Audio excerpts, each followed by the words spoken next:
Hello, and welcome to the Improv and D&D channel. My name is Matt, and I'm very excited to bring forth, yet again, another game of Flabbergasted, one of my favorite TTRPGs of all time, and it's in large part due to these players right here. Now, before I get into their introductions, first off, I have to give a big thanks to the Wanderer's Tome, Fleur and Chelsea, for creating such an incredible system.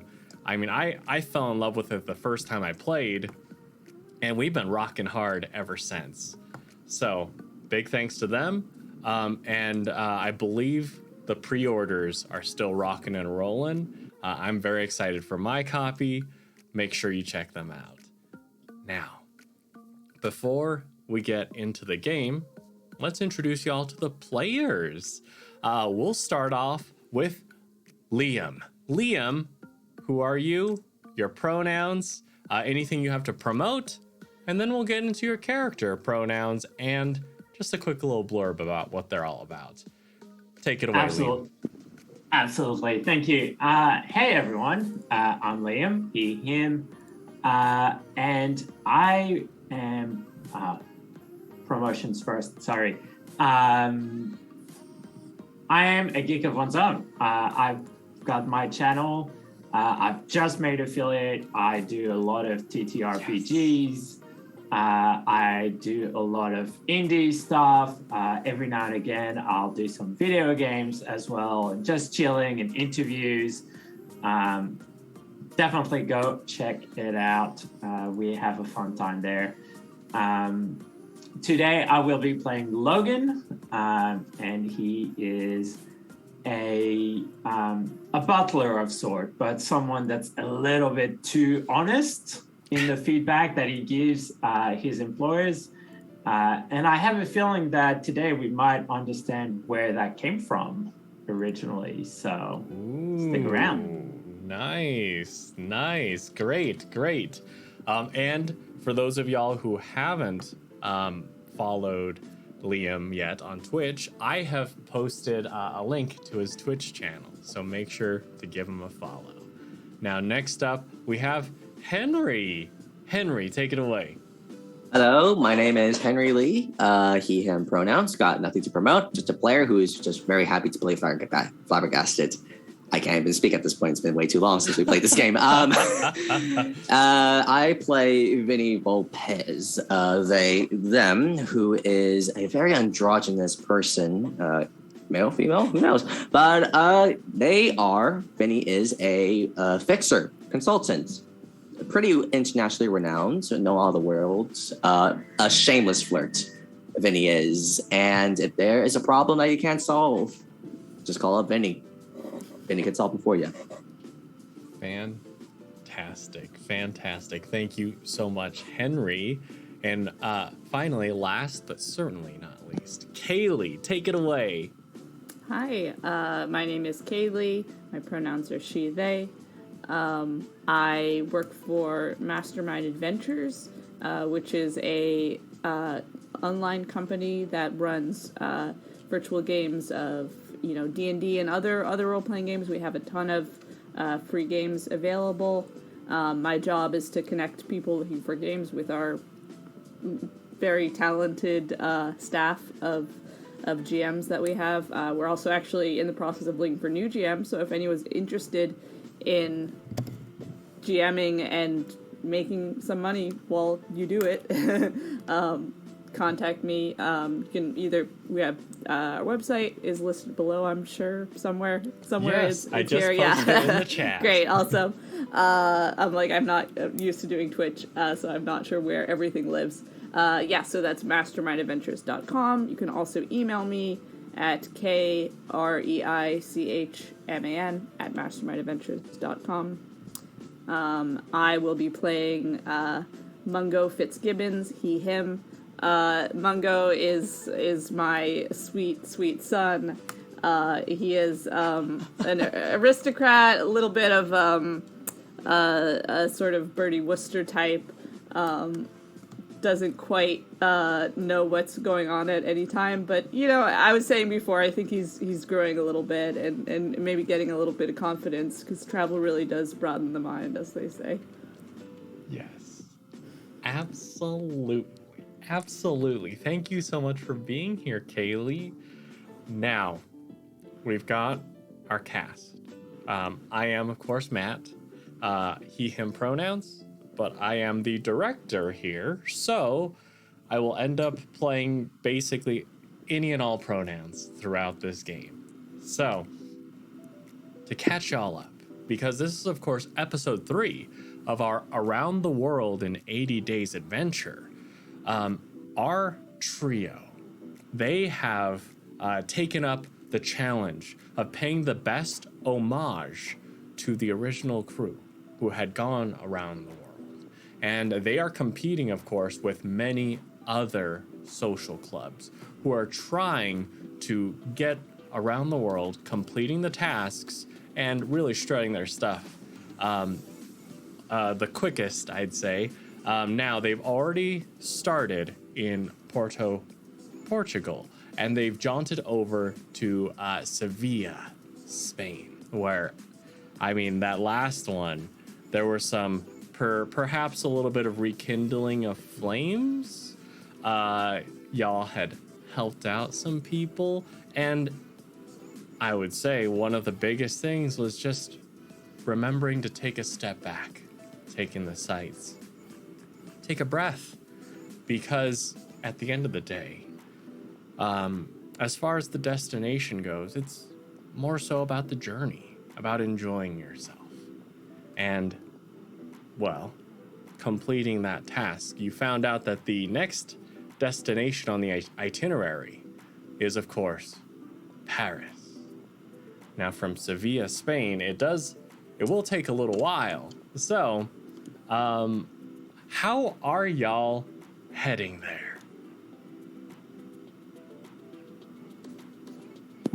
So who's driving a convertible?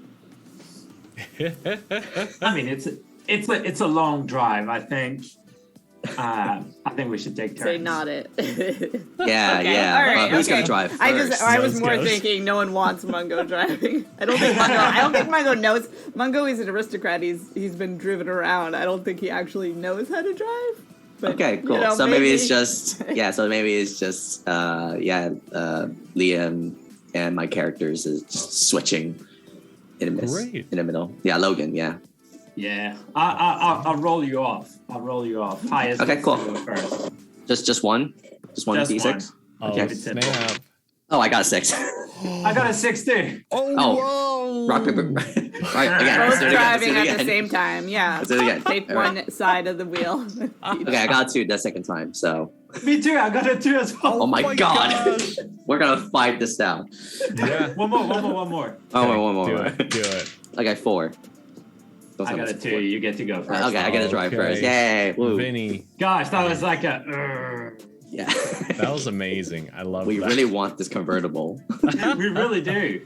Like, but what convertibles are available at the time? I don't know. A Benz? Yeah, I think Benz. Oh no, I would say Ford. Ford is probably like the most like classy convertible you could probably buy at that point or rent. Oh, probably. man. Yeah. Like a So, yeah, I think- Model T. Yeah, like a were they standard just model. convertibles But we're by in France like now. default? That's true. We're Hey. in France now, so we're probably driving like a Renault or something. Probably. Yeah. Like a very old standard Renault convertible. Why not? I'm Or like a big- Porsche, like those old Porsche cars or something like that. I'm definitely taking y'all's word for it because I Okay, know cool. All nothing right, just about imagine like a cars. very classy convertible. Like none of that, standard stuff. We're highballing it. I dig Yeah. it. I dig it. Okay, and we Oh, man, have there's some beautiful things. Vinny I shouldn't at the Google. wheel first. In this case, well, could I have you? Let's give us a little description of Okay, what Vinny looks like. Yeah, sure. Oh, so first of all, Vinny is a well-to-do, so explains the whole fixer consultant type. So Vinny, just imagine like a very androgynous person. I would like to say if I want to like to model after someone, it's probably Tilda Swinton. Ooh. And yeah, just like the ginger, like the shorts, fade comb over, just like little gelled back, ginger hair. Their getup is pretty much like a flat cap on top, blazer, vest, and tie. Vinny's wearing like some baggy trousers, but the bottom has been tucked in by like some long knee-high socks as well, and just wearing some standard fit yet classy some leather shoes as well. So nice. Yeah, so just cruising in a distance. Oh, probably some sunglasses on as well, given the fact that they're driving the convertible. It's a very classy style. Great. So while Vinny has won the first rock paper scissors to drive, let's go over to Logan. Logan, whilst Vinny is driving, where do you see, like, how do you see Logan situated? What does Logan look like at the moment? Yeah, absolutely. I think Logan is Logan probably actually would have turned to Mongo, opened the door for Mongo, because after all, I am the help and I'm here to open doors and help people through. So depending on whether Mongo wants to sit at the front or the back, I will sit in the other position. So where does Mongo want to sit? I think Mongo's in the back. He's still working off the hangover a little bit from just lying from flat Seville, across yeah. the back seat. Possibly, yeah. Cool. Then Logan is sitting at the front, next to Vinny. I think Logan will be doing a bit of, I guess, passenger sit driving, just like commentating on, you should have shifted that gear a bit earlier, or what are you doing? No. Oh my gosh, did you really make the car make that sound? But eventually, I think Logan will just kind of really enjoy the fact that he's in the front seat of a convertible, because that's not something that really happens to him very often. I think he might even, so to describe how he looks, he's wearing fairly plain clothes because he's the help, but for being the help, he still looks a bit different. Like he's got a pinstripe vest, whereas most of the help would be like white shirt, black vest, black pants, black shoes, everything just like two-tone and nothing more. Logan's got a pinstripe vest. He's got like a slightly off-white shirt. Like it's not fancy, but it's just it's plain, but not plain enough for the help sort of thing. Oh man, you've got the first off-whites? Holy crap. And he's wearing this little hat right here, which also kind of, he refuses to take it off. That's his hat. He's had it for as long as any of you have known him. He hardly ever takes it off. And it definitely clashes a bit with the rest of his outfit. And if he was employed by anyone right now, they would probably have a problem with him wearing it. But luckily for him, I guess, he's broke and gets to wear his hat. So yeah, that's Logan, and he's probably holding on to it because convertible doesn't want to lose his hat. So holds on to it tight. Fantastic. Now, Mungo. So yes. Take it away. So yes, as I mentioned, I think Mungo is still feeling a little bit of the after effects of a bit too much to drink in our previous adventure. So he's sort of in the back seat, stretched out a little bit. Suit's a little bit rumpled, more than it normally would be. He's a tall, lanky gentleman, sort of a crooked nose, big ears, strawberry blonde hair. Just his limbs sort of he's a little bit, I think, the car's just a little bit small for him. He's just his legs are kind of tucked up a little bit, but he's also he's always, I think that he's the sort of tall person that is always vaguely apologetic about being tall. So he's always sort of trying to make himself smaller. I know that feeling. Yeah, I don't, but it's role play for a reason. Yeah, it's a fantasy of being a tall person. And I think he's got sunglasses on as well, but in his case, it is not for the sun, but it is for the hangover. Sick, perfect. Okay, well, in that case, Vinny, I've got you driving first. Now, in the convertible, I have a question for you, Henry. Yes. How does Vinny drive when it's a long distance? Are you trying to really push it to the limit? Are you staying just below the speed limit, or how does this look? I think with Vinny's attitude towards driving is, it's always in cruise control. Mm-hmm. But if it's something that we could just, just accelerate just a little bit, just to push how far this bad boy could do, given the fact that this is a very, very fancy convertible, a very Porsche-esque convertible. So it's let's see what the speed limit of this thing is. Excellent. So if it's a nice, long, straight road, it's okay, let's drag race this thing right now. Oh, snap. Okay. So in this case, we're gonna have a wild ride here, cause what's gonna happen as you're really pushing the limits, as you're really trying to see what this baby can do, another vehicle pulls up next to you, and this vehicle is seeing what you're doing, and they've matched your speed, and the person who looks over, is of course Harry Z. Ontel of your rival club, Nothing to Fear But Sphere itself, the Flat Earth Society, who has chosen to take part in the Around the World in 80 Days in a way to secure proof of their convictions. But this gentleman has now pulled up next to you in a fairly mundane looking vehicle. It's gray. It doesn't have nearly the same sort of rumble as your convertible does, but it looks like he wants to battle here. It looks like he wants to race you, and he's kind of gesturing towards the next rest stop.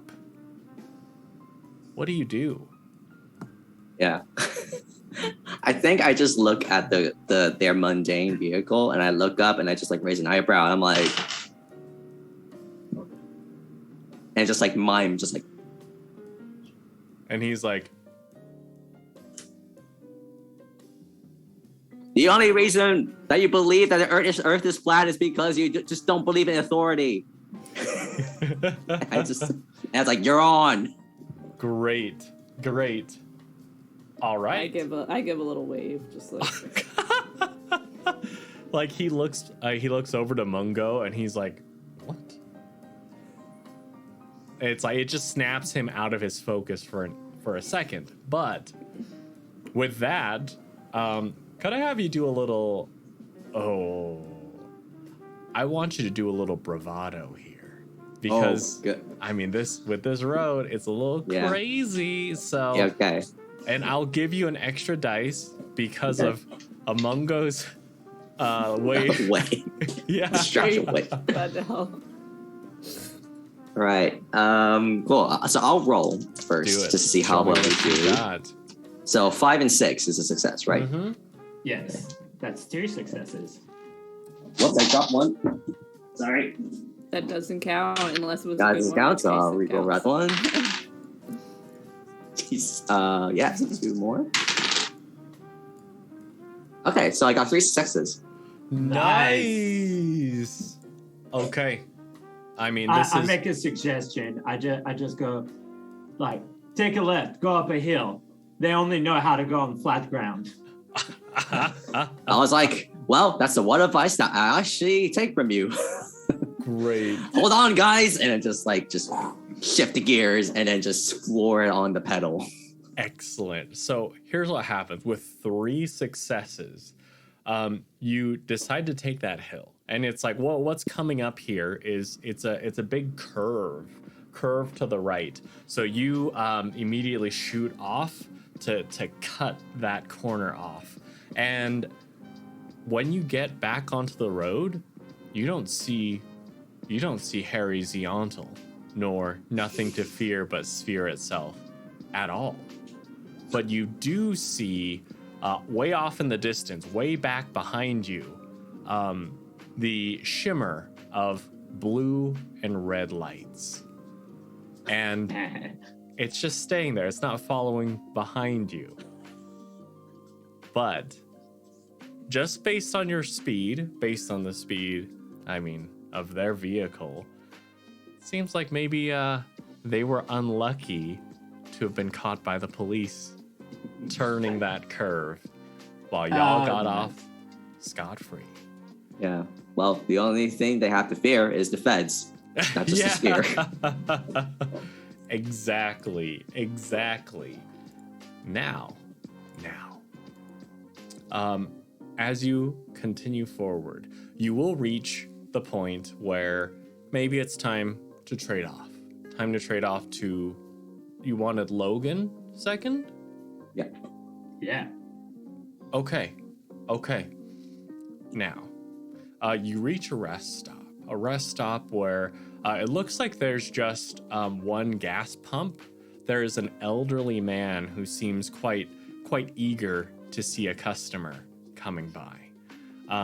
But it's like as you're pulling in, he's like happy. He's kind of waving to you. You see every now and then, like he's got a cane, but as you're getting closer, he lifts it off and he starts waving it in the air in celebration. But then you see him almost stumble and have to correct himself.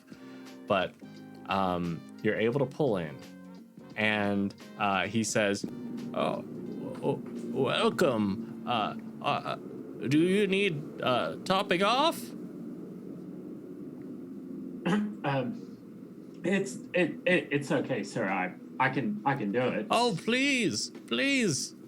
I haven't seen a customer in a week.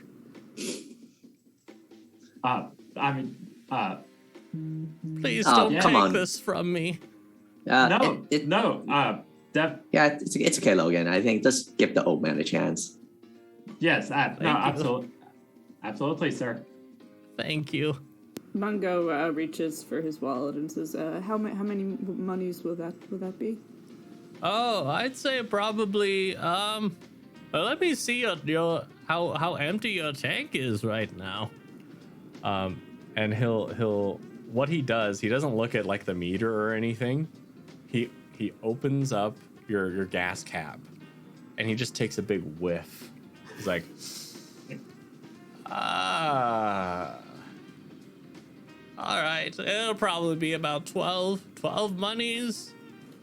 Right. 12 monies. Been doing this long, have you? Oh, yes. I mean, this is what keeps me young. The smell of gasoline. You probably shouldn't get hooked onto that. Kids these days. And the joy of customers. I give him the monies from my wallet. Thank you. Please, would you mind being a dear and maybe getting a snack or something inside? Sure. What do you have? Oh, well, my son is manning the counter, so. Oh. Yeah, just take a look. Look, please. Yeah. Sure. Logan, you want to come with me to the counter, or you want to stay and man the vehicle? No, sir. It's okay. I think I will stay with the vehicle. If you'd like to stay, I'll go. I'll go in. Okay, cool. So anything that you want, Logan, or you're fine? Well, we are in France. It has been quite a while. If I could have a, I think they call it a palmier. It's a heart-shaped, crispy pastry. It's very, very good. Oh yeah, I make those myself. Maybe just a croissant then. Oh, my son makes those. I'm Cool. joking. Right. Well, we'll see what they have. I'll try to find the heart-shaped pastry that you so desire. Cool. Right. Thank you, Sarah. Right. I'll go. And Shall we? Great. So, yeah, I'll go in, and though as far as like the maybe the gas,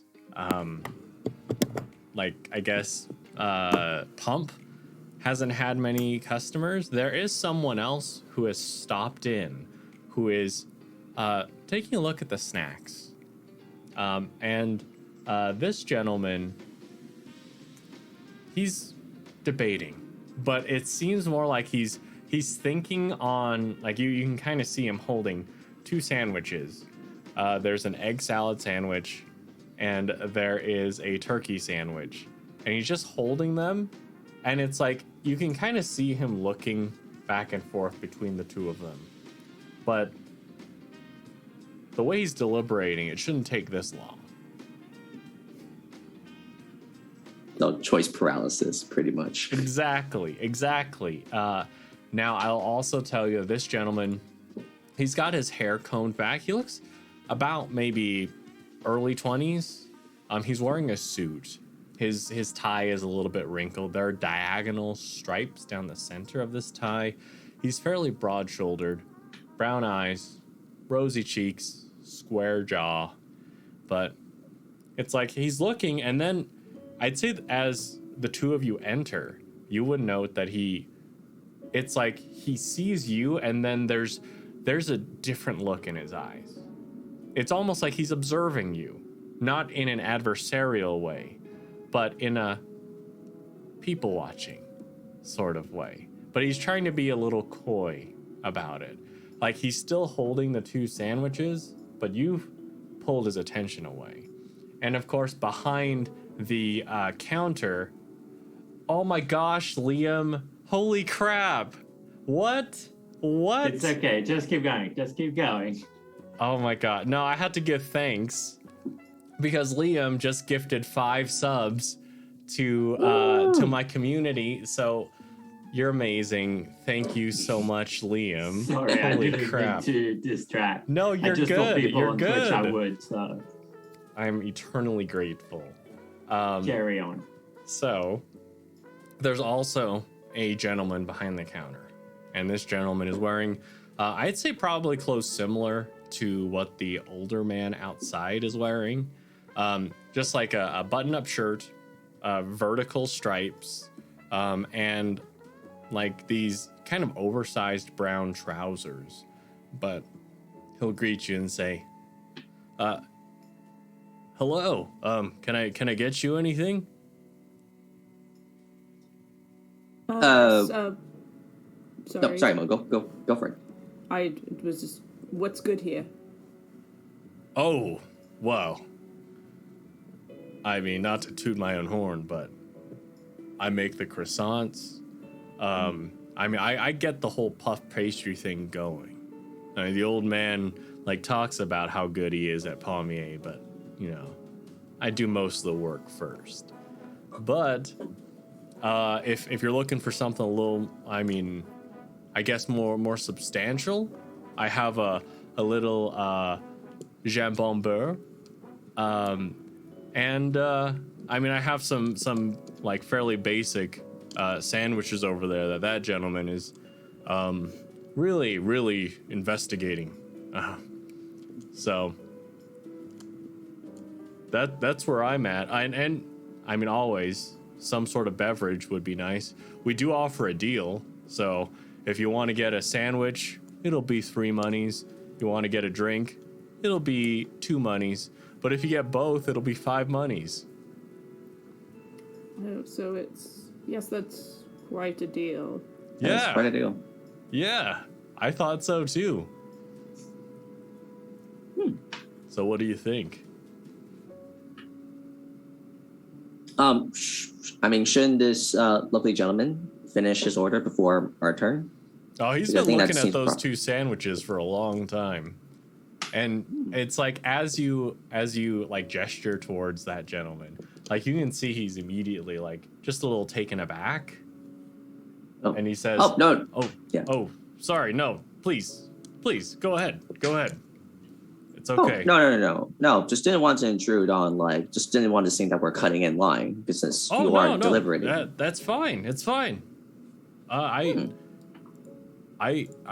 sorry. Oh, I mean, don't be. I mean, they look like pretty delicious sandwiches. Like, what was it? Egg and turkey, huh? Yeah. No, so I'll admit I was a little taken aback seeing the two of you. You two seem pretty interesting. Well, we try. That's a nice way to put it. We're not from around here. No, I mean I come from America. Just visiting and just thinking about life. Fair enough. I mean, shouldn't we all think about life as well? And Paris is a great way to do it. It's a great way to actually think about it. I would say a lot of culture. Yeah, I was thinking of going there. Anything you'd recommend? Oh, well, I mean, you mean the food or like the place itself? Oh, anything. Like, I mean, I'd like to think of myself as a writer, though. It's been a little rough lately. But honestly, whatever you recommend, I think it says a lot about you. And I like that. Well, I'd go with the turkey. Turkey in Paris? Egg salad. No, right now. Oh, okay. I've had bad egg salad, and it's really just turned me off the entire food. Okay. And he'll set down the egg salad sandwich. Yeah. In terms of Paris itself, I mean, what exactly, are you open to anything, or are you have a specific aspect of life that you want to ponder about? I just want inspiration, because it's been a little hard lately. I mean, sometimes I just want to stop. Maybe just stop writing. Well, I wouldn't say that you want to. Well, I mean, I definitely have people who have felt that way too, but it's not because they just don't want to stop writing. It's because they have writer's block. And you have to have writer's block for so long, it just somehow seems like you just don't feel like writing. But I think that is exactly what you say. You just need to find that inspiration. And I think that Paris has so many places where you could get that inspiration that you need. Yes, I do believe there's a great many of famous writers who have come out of Paris or, lived there for a time. Oh, okay. I hear about it. It's quite happening. As it happens, we're not from Paris, but we're visiting there on business. But it seems like quite a beautiful city, so looking forward to it. All right. Well, do you need a ride there, or have you got? Oh no, I'm fine. I mean, I wouldn't want to leave my my old car out there. Right. Oh, yes. Fair enough. And I'll sort of nervously glance out the window to see how our car is doing. Oh yeah, and as you glance out the window, I'll pan over to Logan real quick. Logan, how are you keeping an eye on the car? Because this old gentleman has already pulled the pump out and just started, working away. Yeah, I reckon I just I kind of hop out of the car and I kind of walk and kind of lean against the back of the car next to the old man, and I'm kind of keeping an eye just in case because we're in a race, and I used to know a racer and he didn't always play fair, so I'm just trying to make sure that nothing bad happens to us, and I'm just keeping an eye on what he's actually putting in the tank. Great. I'll just ask him. So, Yes? first customer in a week. Yes. That's a bit of a dry spell there. Right. Well, you know, sometimes I guess they just see me standing out here and I don't know. I know I don't look like much, but I can pump gas with the best of them. Oh, I'm sure you can, sir. I mean, like they say, it's not much, but it's a living. Yes. What are you doing out here? Well, we're actually on our way to Paris. You see, there is currently a race happening, so I expect business should pick up for you very soon. Oh, great. Yes. Another team we're very fond of, actually. We just passed them on the way here. They should be here anytime soon. They drive a bit of a plainer model. I don't know if you heard. It's an Italian car, very experimental and new. I think while it looks plain, I think they call it the ZXF 300. It's a new thing. They're powering it. Apparently, they put additives in the petrol to help with fuel consumption and engine. Yes. What kind of Actually, additives? Yes, and I kind of reach in the car. Do we have any sugar in the car anywhere? I don't know. Would y'all have packed sugar? I don't know. If we stopped anywhere else for coffee before. Can we do like a luck roll or something? Yeah. Give me a luck roll, maybe, if I. Ooh. Yeah, give me a D6. And let's say 5 or 6. All right. That's a 1. No sugar in the car. No. I kind of search around. I look around. And I'm like, I was supposed to give some to them. Oh yes, afraid I used all the sugar when we stopped. I was supposed to give some to them when they were coming by, but I was unfortunately in a bit of a hurry, and I can't seem to roll a persuasion, Logan. Persuasion. Oh yes, I do okay at that. Although I say that, but the last time we played this game, I rolled 4 dice and I got nothing. So. In this case, I got nothing again.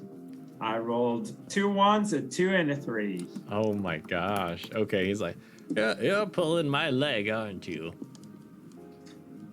Well, it's what they told me, I guess. I don't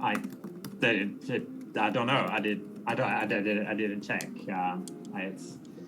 Maybe they're just making things up. I mean, additive in the petrol. I mean, that does seem a bit silly when you think about it. Yes. And What was your I think name again? Logan is he's like crap. So I think he's just gonna go quiet a little bit, but he's still gonna keep an eye on him just to like make general conversation. Great. Okay. Now we're gonna pan back over to Vinny and Mungo.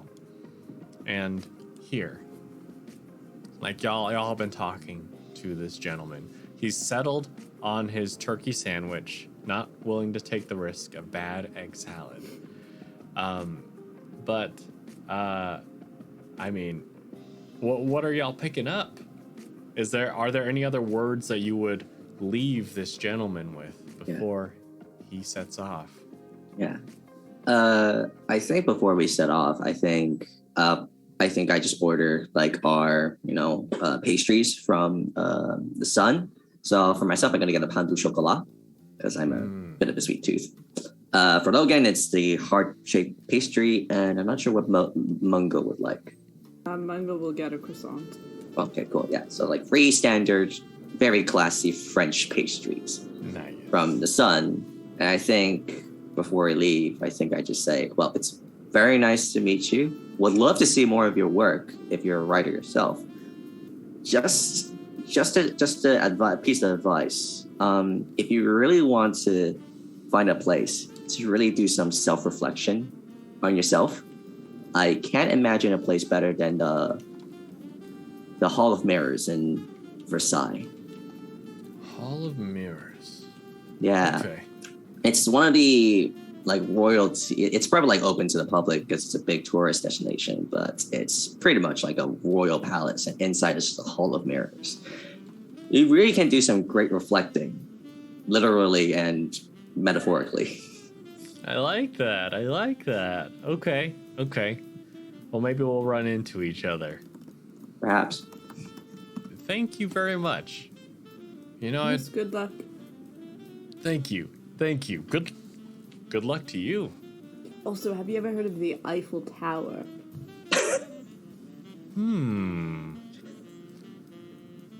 I've heard it's very large. Great. Huh. Can't miss it. Yeah, I'll check that out. And he will. Vinny holds back a possibly dirty joke, just like maybe not something inappropriate here. He's just like, yep, cool, we'll be on our way. Bye. Yes, take care. And we'll pay for the pastries. Yeah. Great. I'd say with what you've got, probably a total of 9 monies. And by the time you've got your pastries, you head out to the car. The old man has already finished pumping the gas. Logan, the only thing you would note that seems a little fishy is that while he was pumping, he did take a moment to he puts just a little sticker down on the inside of your gas cap, and he asks, what was your name? Logan, sir. Logan. And it's like he's trying to very sneakily write Logan on the inside. Do I call him out? Up to you. Nah, I think I'll leave it be for now. We can Great. check it once we drive away. Great. And he will close it off, and then y'all are free to go. Logan, you're taking the wheel. Yes, sir. Great. So you drive off, and at this point, well, I'm not going to drive too far. Like, I just want to kind of get out of town, park, and then go check that sticker. Great. Okay. So you get a little ways off. You check the sticker. And it says Logan on it. And it says, like, in smaller words, gas prank. Right. I'm gonna peel that off. Mungo's like, is something wrong with the car? Yeah, it's like, why do we stop? Yeah. Oh, just when yes, this lovely gentleman and I kind of scrape it off, and I kind of hold it on the tip of my finger, and I kind of show you guys. I'm like, we had a chat. We spoke about like cars, and I may have mentioned like that our friends that are following us were driving a very special car that required fuel additives. And I think I look over at Vinny specifically because I think Vinny will very quickly catch on to what I was trying to do. Yeah, And, it's like he didn't buy it, and he put that on there. I'm assuming, I know in my profession amongst the help, we often discuss things and customers and people that we work for, and I kind of look over at Mungo, realizing Mungo is one of those people that we talk about behind their back. Like, Mungo looks a little sorry. It's all right. I'm thinking this may be a similar situation where this sort of thing may be a way to communicate between maybe people that pump gas in the area. So I figured maybe if I have a chance of making a better impression on the next person we stop for fuel with, maybe we should do that. So what you're saying is create a forgery, or perhaps try to get a redo on that sticker. It's like, is that something you can do? Perhaps. I tend to solve big and small problems. This is a bit of on the smaller end, maybe. I kind of I look at the sticker, just to make sure I didn't kind of scrape it to where I crunched it too much. So you can do something with it potentially. And I kind of hand it to you from the tip of my fingers. Just hey, there you go. Cool. What role would this be if I want to sort of change what this old man has written on the sticker?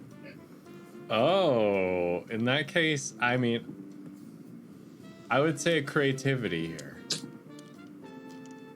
Well, that's the one thing that I just not really good at. I only have one dice for that, so Give it a shot. give it a shot. Roll a Let's 6. see. That's all you have to do. I did get a 6. Nice. All right. What are you changing it to? So I think Vinny just ponders very deeply. It's like, okay, so what's okay, so this old man has written gas prank. So maybe we should do Logan. something. Yeah, just it's like, well, Logan, Mungo, what's something nice that we have we can we do to people for in terms of relating to gas? We're a gas because we're fun.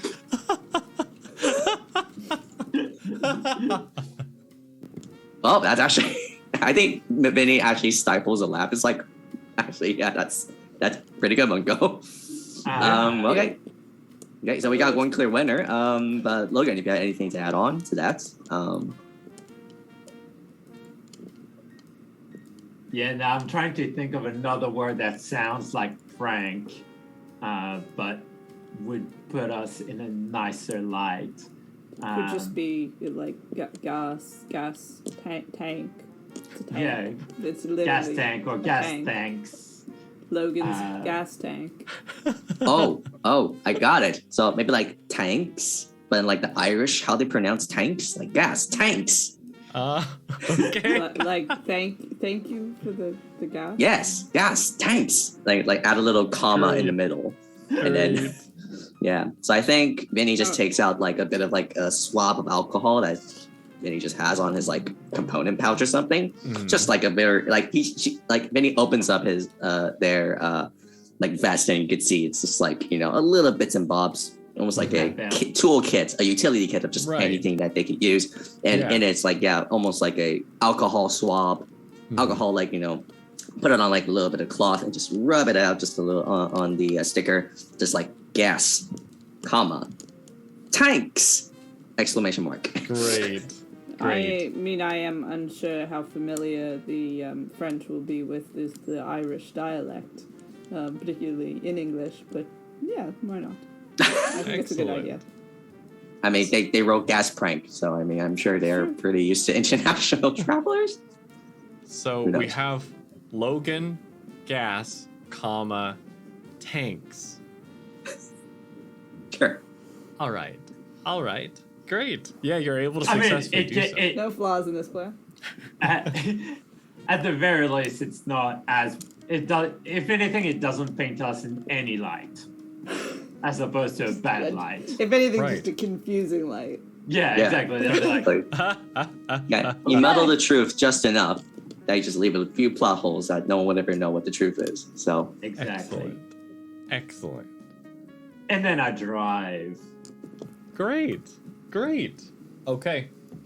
So in this case, as y'all are driving, it's fairly smooth. Logan, are you driving? Are you like Vinny, putting pedal to the metal, or reasonable pace? What are you thinking?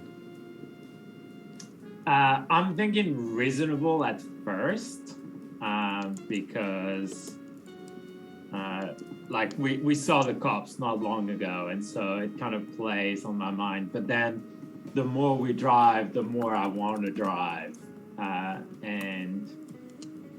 Yeah, I start, maybe unlike Vinny, who just waited for a long, straight stretch of road to really push it. I think I'll just wait till we get into a bit more like turns, like big turns and wide turns, and just really just like, and just really like switching the gears and really testing the maneuverability of the car more than the speed. Okay, cool. And you're able to do so fairly easily. It's a smooth ride. So for the rest of the way, you don't run into any of your other rival social clubs as you finally enter the city limits of Paris. And here, well, I'm gonna swap over a little bit to another screen so everyone can see, and I'm also gonna post these up in the Discord real quick to give y'all that good old feeling, the feeling of arriving.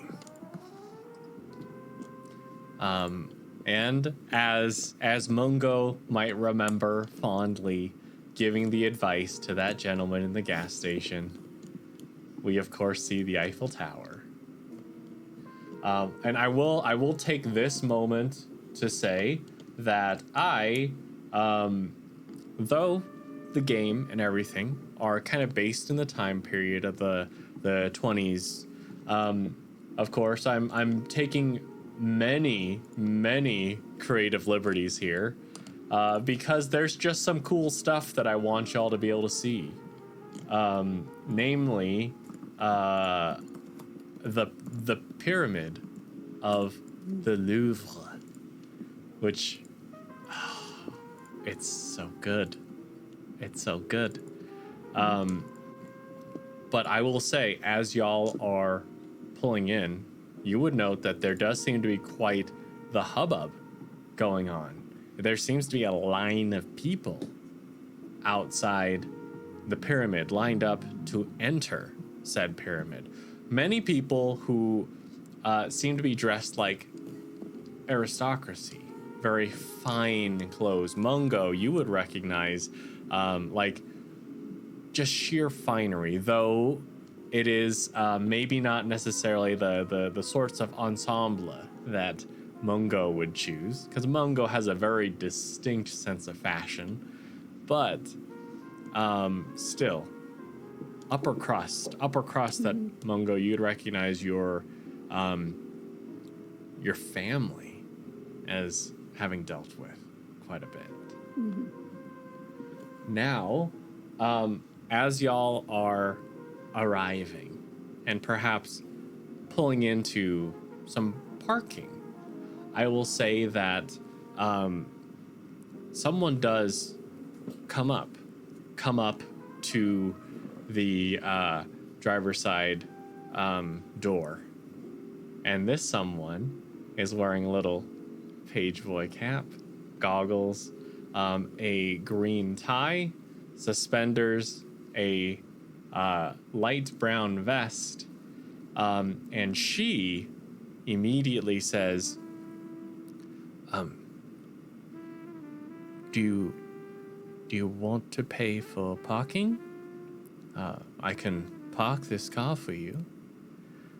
And as she leans in and says this to Logan, Vinny, you would recognize this voice.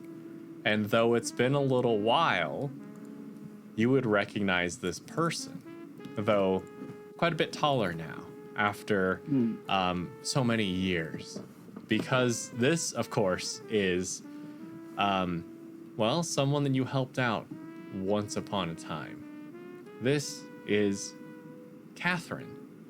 And, I mean, back then, why don't you think about what you had helped her out with back then? But as she stands before you, this definitely feels like a con. This feels like she doesn't work here, though she is putting on a pretty decent air. I'd say the three of you would see through it. But maybe not Mungo. Mungo's already getting his wallet out. Yeah. Like, okay. Fantastic. Yeah, like it does seem like she has some stuff set up. She has like a little notepad that she's just ripped out little, like you would see just the remnants of other sheets that she's ripped out for tickets for people to redeem.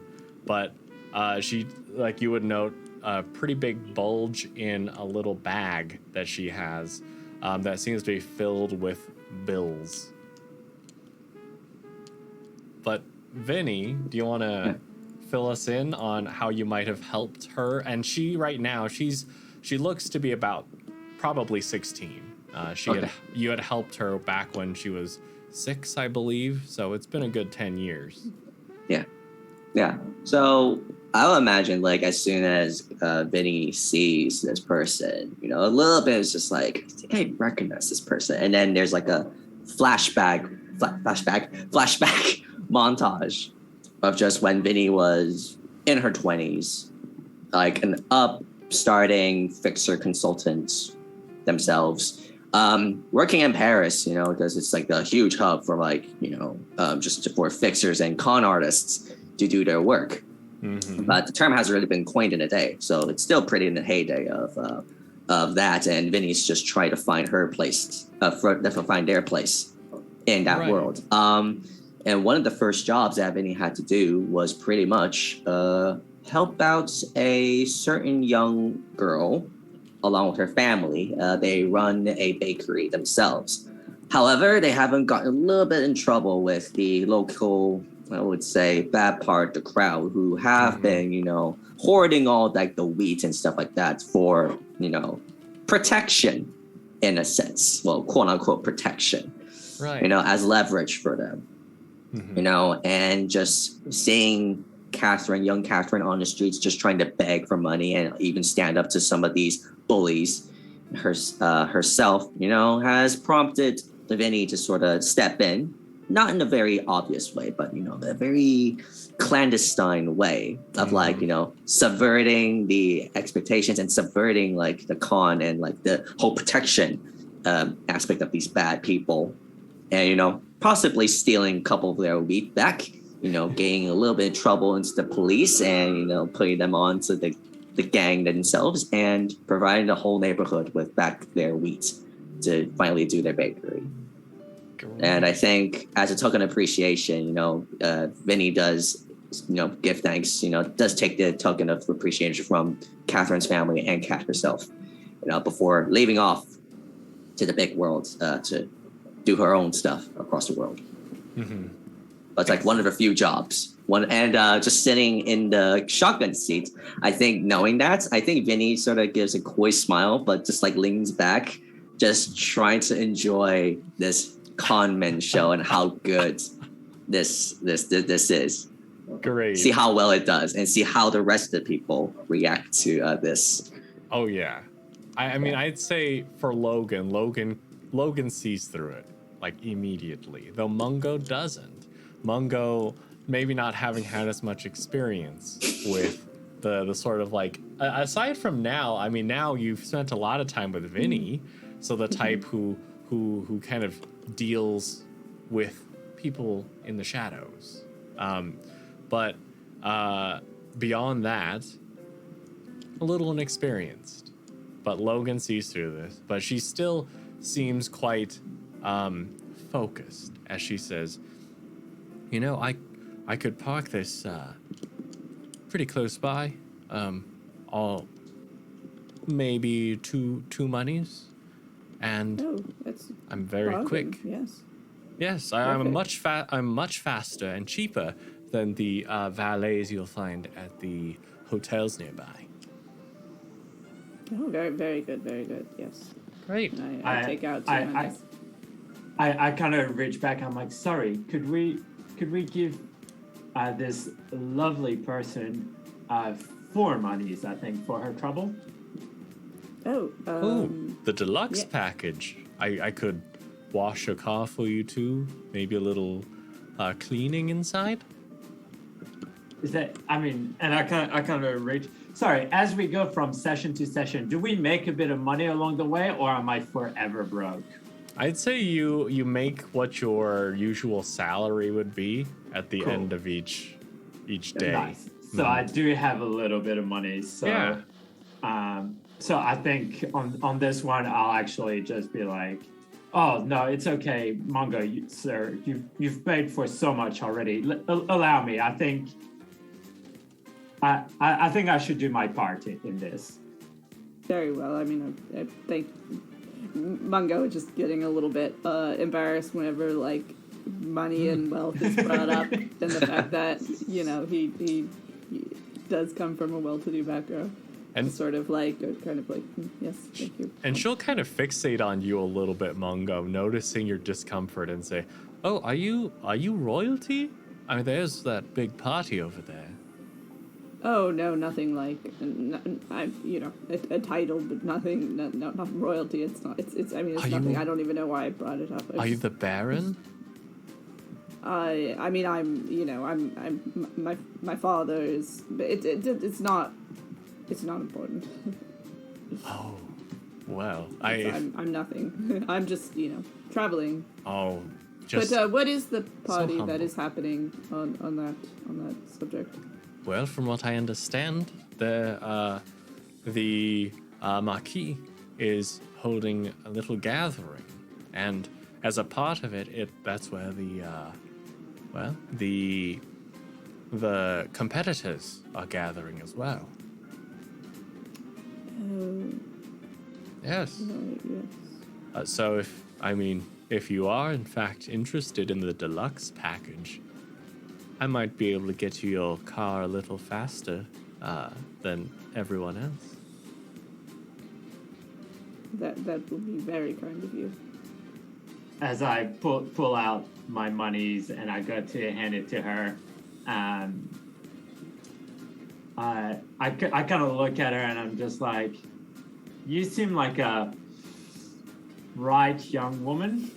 Oh, thank you. Maybe you can help us more in a maybe helping someone get to their car slower.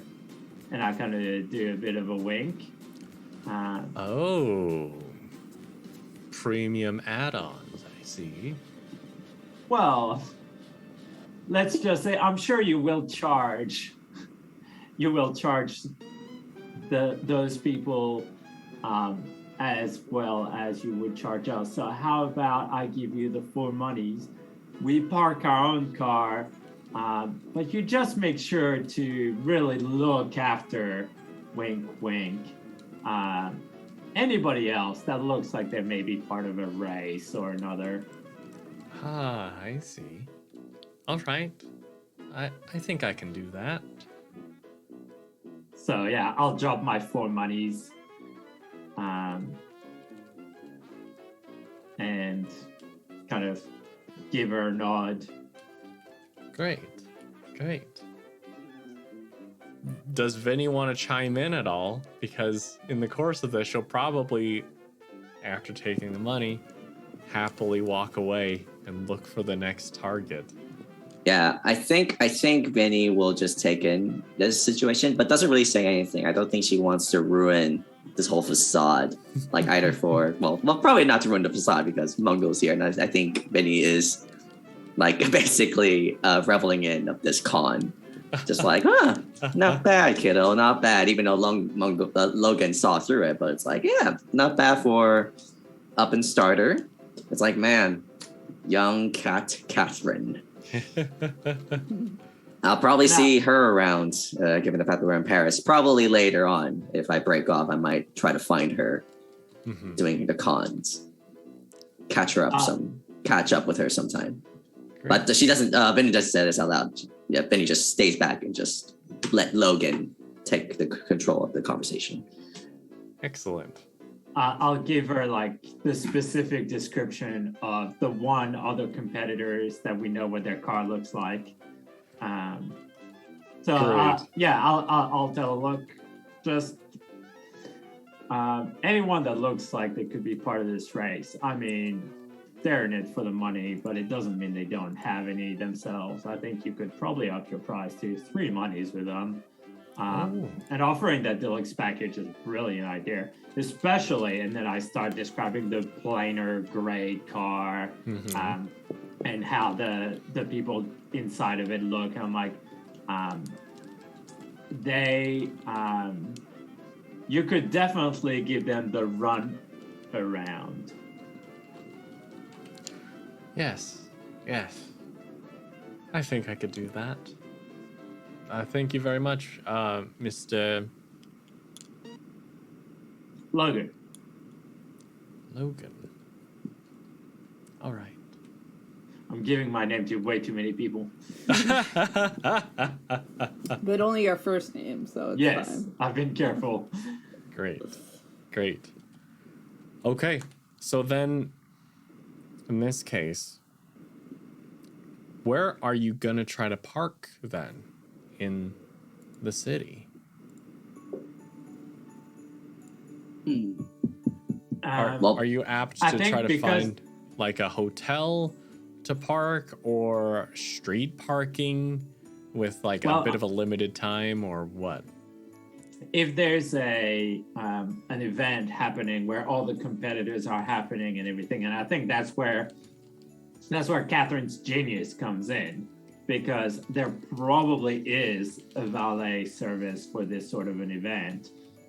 She just posted herself a bit before you would reach that point to kind of steal the customers and their car and their money.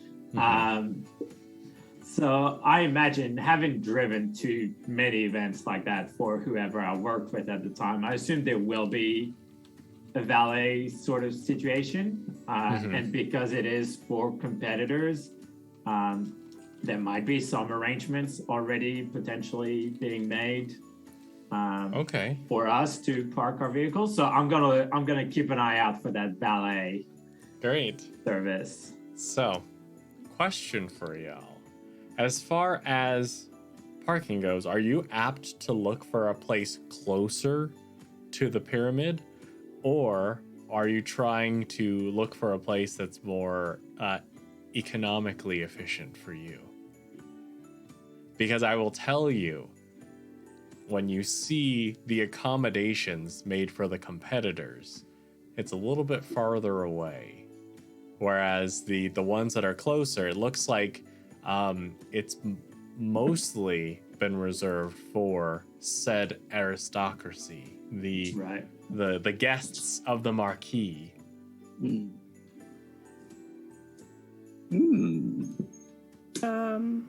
Why don't we park here, and then if anyone gives us any trouble about it, I'll just sort of put on my best impression of aristocracy.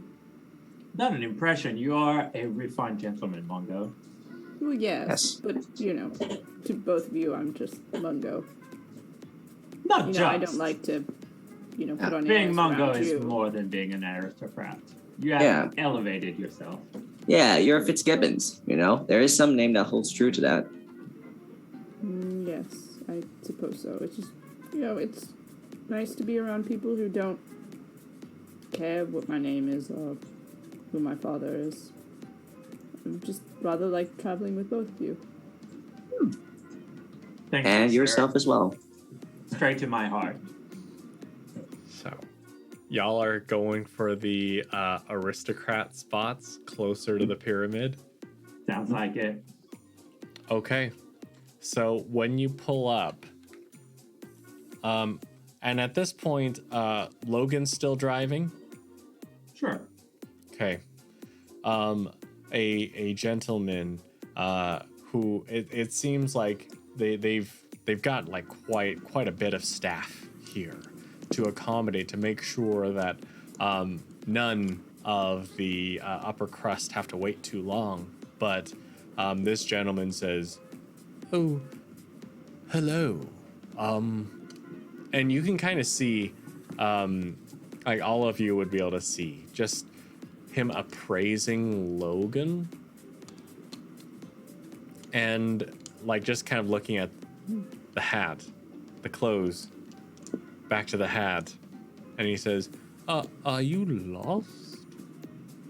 I put back on my, I go back into professional mode, and I just kind of, I've been sitting straight, but I just kind of extra straightened myself up. And I go, "Hello, sir. Mungo Fitzgibbons attending the party, both as a guest and a competitor to the race. I believe a spot should be reserved for us."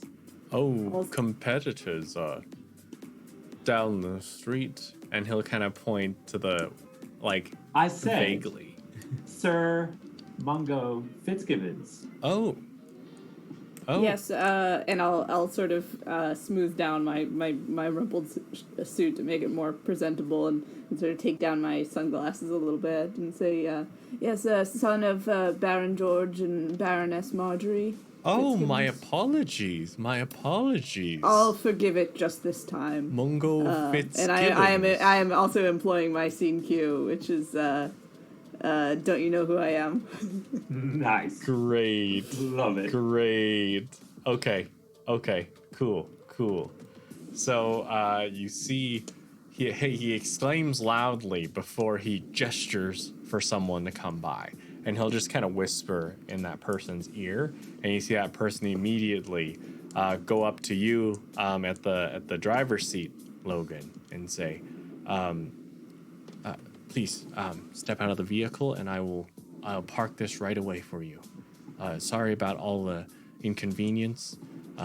We'll make sure that you'll get a seat, Mr. Fitzgibbons." Don't worry, I won't mention it to my father. It'll be our little secret. Yes. And it's sort of, Mungo is just sort of like, you see this like, sort of just like pretend, like, rich jerk suddenly, like at all of the like nice guy sort of energy is like fades from him as he's like this now suddenly this like Draco Malfoy type. Nice. I think I kind of look over at Vinny and I'm just like, and then I think I raise an eyebrow and that's like a smile at right back at Logan. Are we rubbing off on her, or has he been like this whole time? Well, you will see as the valet like turns away, Mungo just sort of mouths sorry. Well, remind us not to get on your bad side, Mungo. Great. So, as I imagine at this point, because it's like you would have pulled up to the front, and then the valets would take your vehicle and park it, leaving y'all the freedom to step up to the structure, or at least to enter the line. And you would note that, of course, there's a much longer line filled with people who are wearing a lot of different types of clothes of different statuses, whereas there's a much shorter line for the aristocracy, who are mostly just allowed to be waved in. So, car parked. Where are you three going? I mean, I'll take you both to the aristocracy line. Great. Nice. I mean, I can keep acting as that, as the help. So it would make sense that I would follow you. But for me, Mungo, what would you like me to be? I mean, same thing as well. Like, I'll just sort of have you both as my sort of assistants. Entourage. Yeah, exactly. Like, you know, probably like carrying like any of the baggage or whatever. Literal baggage this time rather than describing us as baggage. There we go, talking about the baggage luggage again. rather. Yeah. Yeah. And again, any moment that like no one is looking, Mungo's just like, Yeah. I think like- Vinny sort of ribs you on that. Just like, would you like me to shine your shoes, sir? Sorry, your ascot's a bit dirty. Shall I clean it up for you, sir? That's quite all right. Mungo's just dying inside. But like again, it's like if anyone looks over, it's just like, Excellent. it's Yeah. right this way. Excellent. Just a bit humble servant, am I? just playing ribbing Mungo off of that. Yeah. I mean, you go to the line, and very, very quickly, you're at the front. Mm-hmm. And the person there will say, name, please? Mungo Fitzgibbons. Lord Mungo Fitzgibbons. Oh, am I not on the list?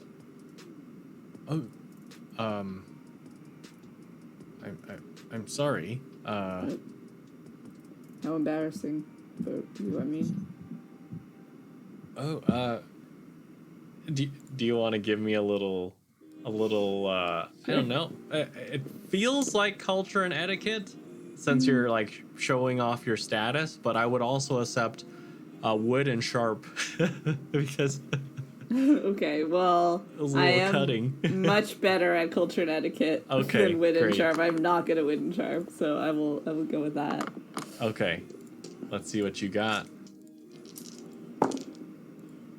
Okay, well, wow, 2 1s and 2 6s, so Wow. Oh, okay. all Okay. spanning all parts of the. But yeah, two successes. Great. So, he looks a little confused, but then he says, "Oh, it must be an oversight," and he'll like do a quick scribble. But as he's turning away, he'll like call out to someone, and then open the door for the 3 of you, and they all enter. Well, first off, I mean, I will swap over because I have some beautiful images of the outside of the Louvre, and it blows my mind. This is why I'm essentially putting one portion of our adventure in the 1990s and beyond, because the construction of the pyramid, oh my gosh, it's incredible. And I just shared that to the wrong chat channel. Whoops. Here, enjoy this picture of the Louvre for no Yes. context whatsoever. Yes. It's Great. beautiful. Okay, so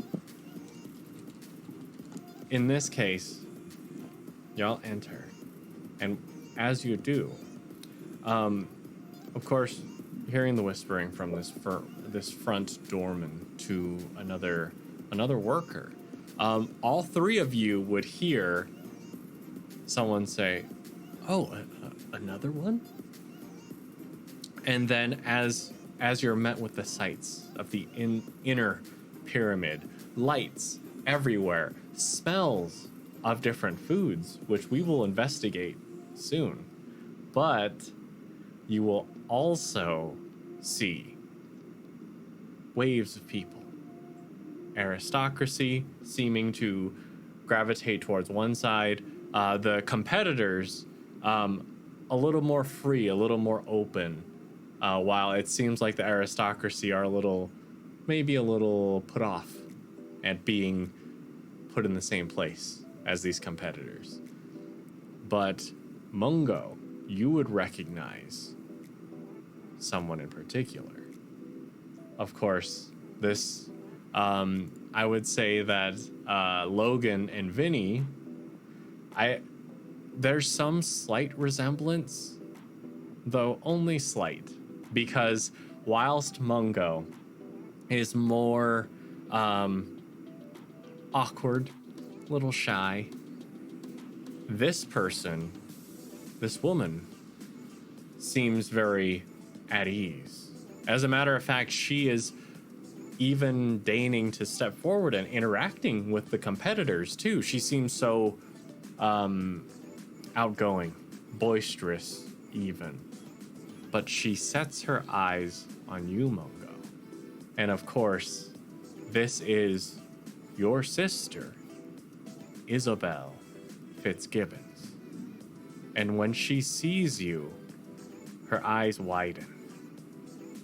And she immediately runs over to you. Though running very quickly, she still has incredible grace. In her high heels and a long green dress. And she says, Mungo, I didn't think you'd be here. Yes, Izzy, it's a surprise to see you. I wasn't expecting you either. How are you? I'm good, but please, you shouldn't be here. Well, we're the competitors. They're competing. These are my friends, Vinny and Logan. I knew that competition would be trouble. Look, Mungo, you need to be very careful because your mom and dad are here. And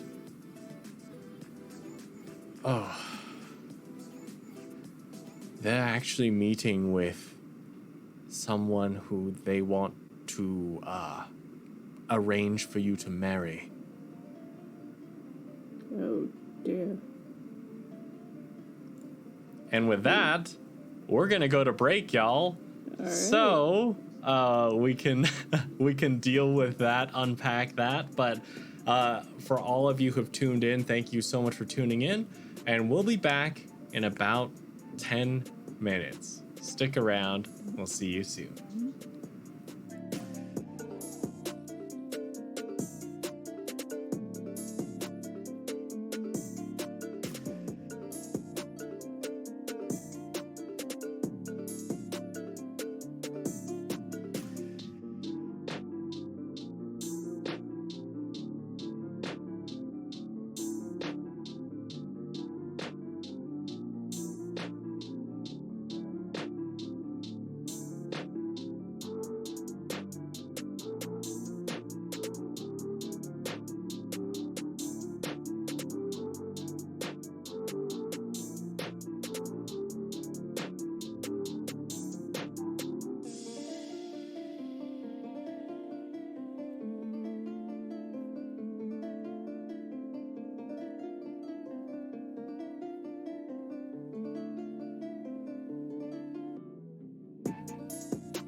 Hello!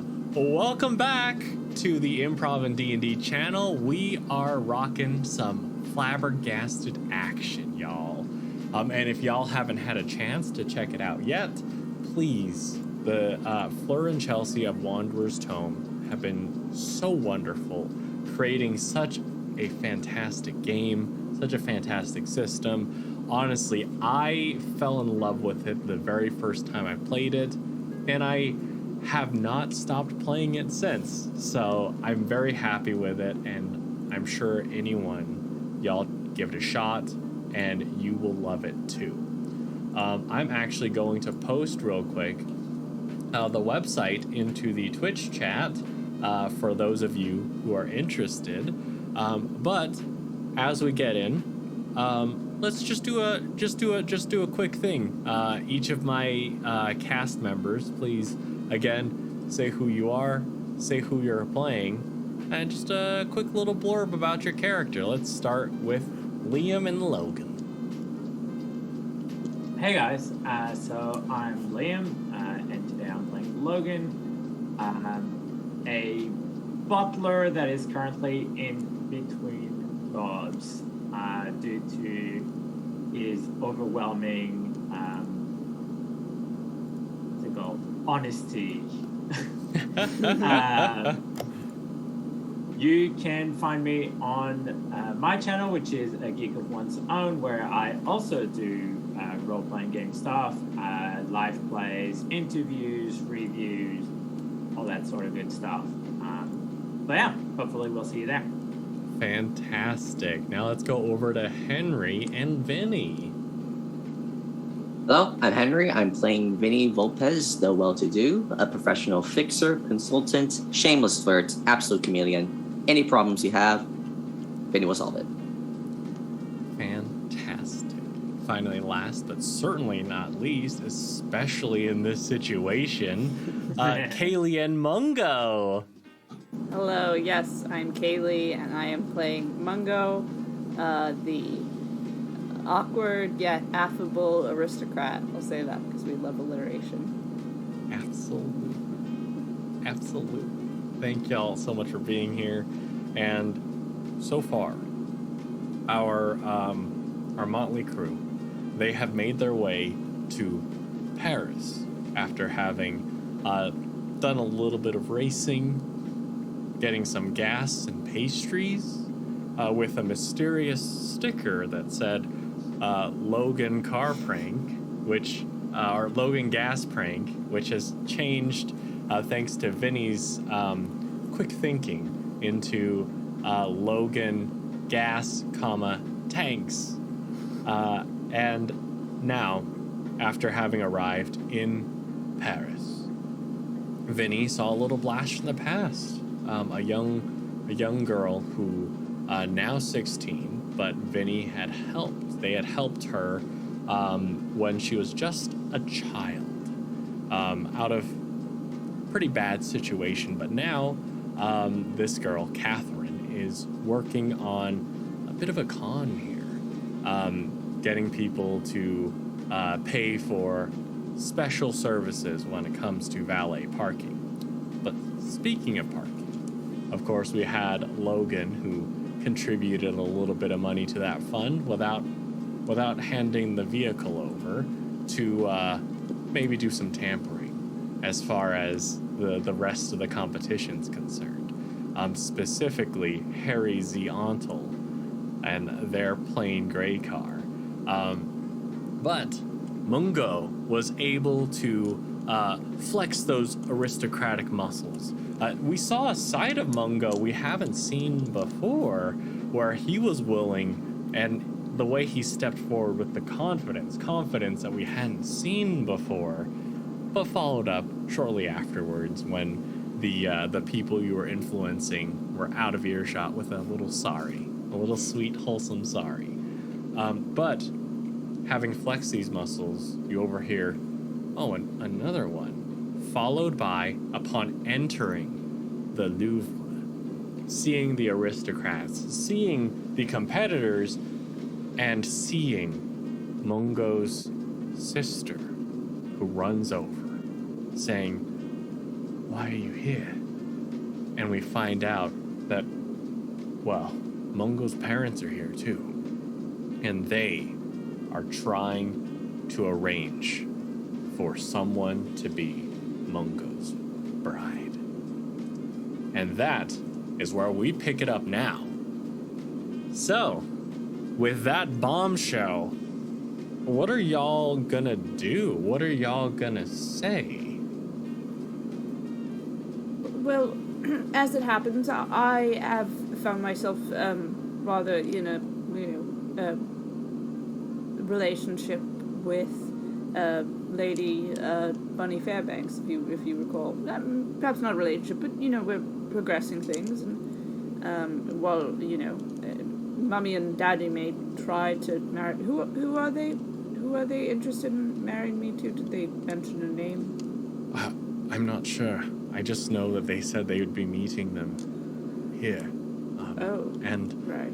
they were so, I don't know, that when I heard about it, they were so sure, almost as though they knew that you would be here. I assumed, of course, that with the competition, perhaps, and you can kind of see like just a pained look in her face as she kind of admits, I assume that you might be one of the last ones in, so they would probably have left by now, but I think they planned on you being here so that they could set it up immediately. Right. Well, I mean, it's good to see you, Izzy. Yes. It's good to see you too. I'm not exactly sure what to say to Mommy and Daddy. I've never had your courage when it comes to standing up to them. But I think if you can stay out of sight, then I think you'll be fine. Thank you. I kiss her on the cheek. And I turn to Vinny and Logan and I say, right, what can we do to make me not look like this? Make me look like, one of you? Logan will try not to be hurt and remember that last two games, there hasn't been a game so far where Logan hasn't tried to change how you look. It's true, yeah. So Logan's just like, I'm sure we can do something. Oh, thank you so much. It's just, how parents are. A bit overbearing. Yes, I had a very difficult relationship with my father myself. I can surely understand. Let me quickly take a look at my scene cues and see what we can do for you, sir. That's so meta. Let me just take a look at my scene cues. All right. Take your checklist. All right, and will you be needing dice as well? Great. Well, while you're taking a look, I'll quickly explain to the audience real quick. Of course, Flabbergasted is a D6 system. 5s and 6s are successes, but you also have a set of abilities known as scene cues, which, depending on which archetype you've chosen, whether you're the staff or a well-to-do or an aristocrat, you'll have different abilities.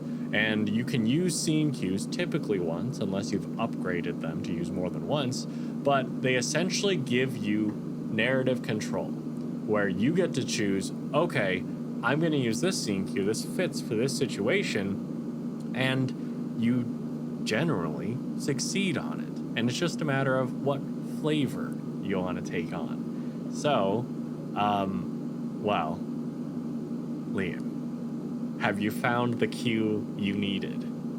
It's not the cue I needed, but it is the cue I have. The cue you deserve. Well, we'll see. This is the one I actually just picked up as part of our leveling up. Oh, snap. And it's called The Walls Have Ears. Down in the service quarters, gossip spreads like wildfire. You can pick up on any rumor and secrets that you have heard from the grapevine. Alternatively, you can also use this to start a rumor and let it spread. Oh. So, I mean, I think there will be probably some dice rolling needed to alter how Mongo looks. But in this case, I'm just going to spread a rumor that Mongo actually left us back in Seville.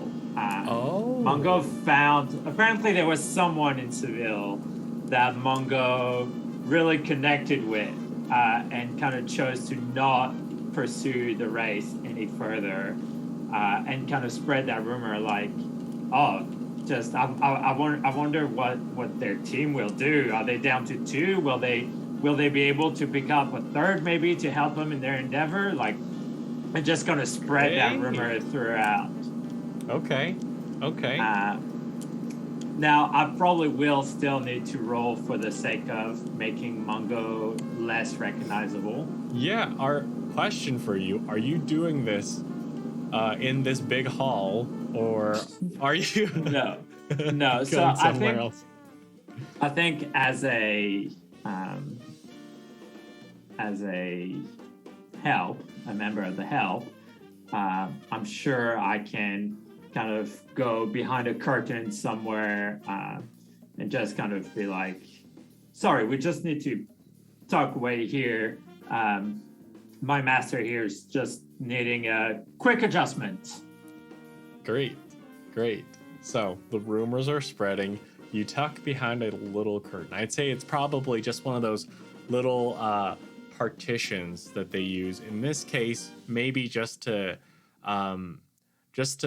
protect some of the exhibits, so you're not able to just go from food to art or anything like that. Which, by the way, is speaking of food. I think it's time that we see some food, y'all. Because this was one of my favorite parts of this specific campaign. Just all the different kinds of foods that I can torture my players with.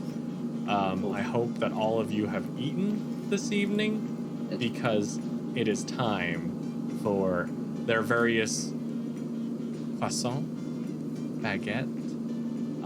There are lots of different types of cappuccinos with people who are making really intricate art. Even someone who has been able to capture certain pieces of art that might be displayed in the Louvre on said lattes. But we see, of course, different sourdough breads. We see wines, fresh fruits. We see displays upon displays of different baked goods, including my favorite, the macaron. And oh my goodness, right now one of the star attractions is this salmon dish with a lot of the vegetables that are cut in such a way to resemble roses or tulips. Just a little bit of another way to pique the interest. But of course, you'll also note, amidst the more flowery-looking macarons, there's also this darker-looking one, alternating with coffee and chocolate, and also tarts and cakes, which are just barely coming through on the Discord. But oh man, this is how we roll. Snap. There. Now, with all of that food being served up here, behind that little partition, Logan and Mungo. So here, I think because we don't have access to a lot of different clothing, I think the right move here is actually to do a 1-for-1 exchange. Oh. So I will offer Mongo, if Mongo's okay with that, to trade my help outfit for his aristocrat outfit. And we both go back out. Look, the only thing I'm not handing over is my hat. Oh. If Mungo's down for a trade up. And I don't know whether we match in size exactly, but... Let me ask y'all a quick question. How tall are each of you?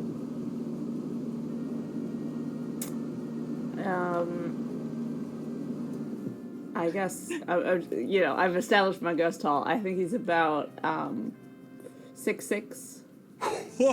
Yeah, and like he's skinny. He's like a skinny too. He's just like a lanky man. Oh, and hey, Leah, how tall is Logan? I never thought about how tall Logan was. I imagine like a 6 foot average sort of thing, like around that height. But I'm definitely shorter. I'm definitely not 6'6". So Great. If you put my pants on, your ankles might be showing, sort of thing. Fantastic. Great.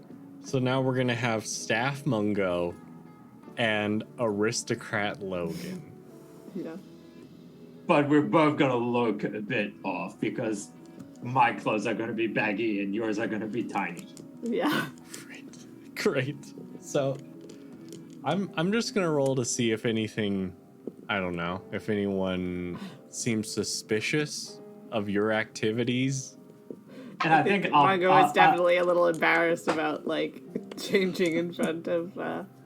It's okay. I turn around. Sort of, I'm the help. I know better. Yeah, and I think right now Vinny's like outside of like the partition, just like making sure like no one is like looking. Yeah, and at one point I poked my head out and I'm like, Vinny, glasses. Glasses, but like what Like your kind? sunglasses. Oh, just give it. And give it to I Logan. just, as a final touch, I put the sunglasses on Mungo to kind of hide a bit of the face. Great. Maybe we can say you're blind or something, sir. I'm sorry if I may. There you go. Blind help. I mean, hey, why not? Fair enough. Why not? Okay. So, with just the clothing switcheroo, what are y'all gonna do now? Where are y'all gonna go? I've set it up so that we've got like essentially 2 big cliques with some overlap, like Isabel, for example. But otherwise, there's lots of food. It looks like the Marquis is set to speak probably about 15 minutes. If there's anything y'all would like to do, maybe just one action between now and then. If not, I can skip us over there. Up to y'all. I mean, Mungo's getting, I think, hungry by now. The smell of all this delicious food is sort of wafting over. So I think he's gonna start making his way over to the food. And then he's like, how do I do this? I have to get food for my companions. Yeah. Excellent. So here's what I'm gonna do. This is how I'm going to set up some randomness here for how well Mungo is able to avoid parents and potentially contacts of parents. I'm gonna have you roll your culture and etiquette. And we'll start off with how many dice is that? Quick question. That is 4. Okay.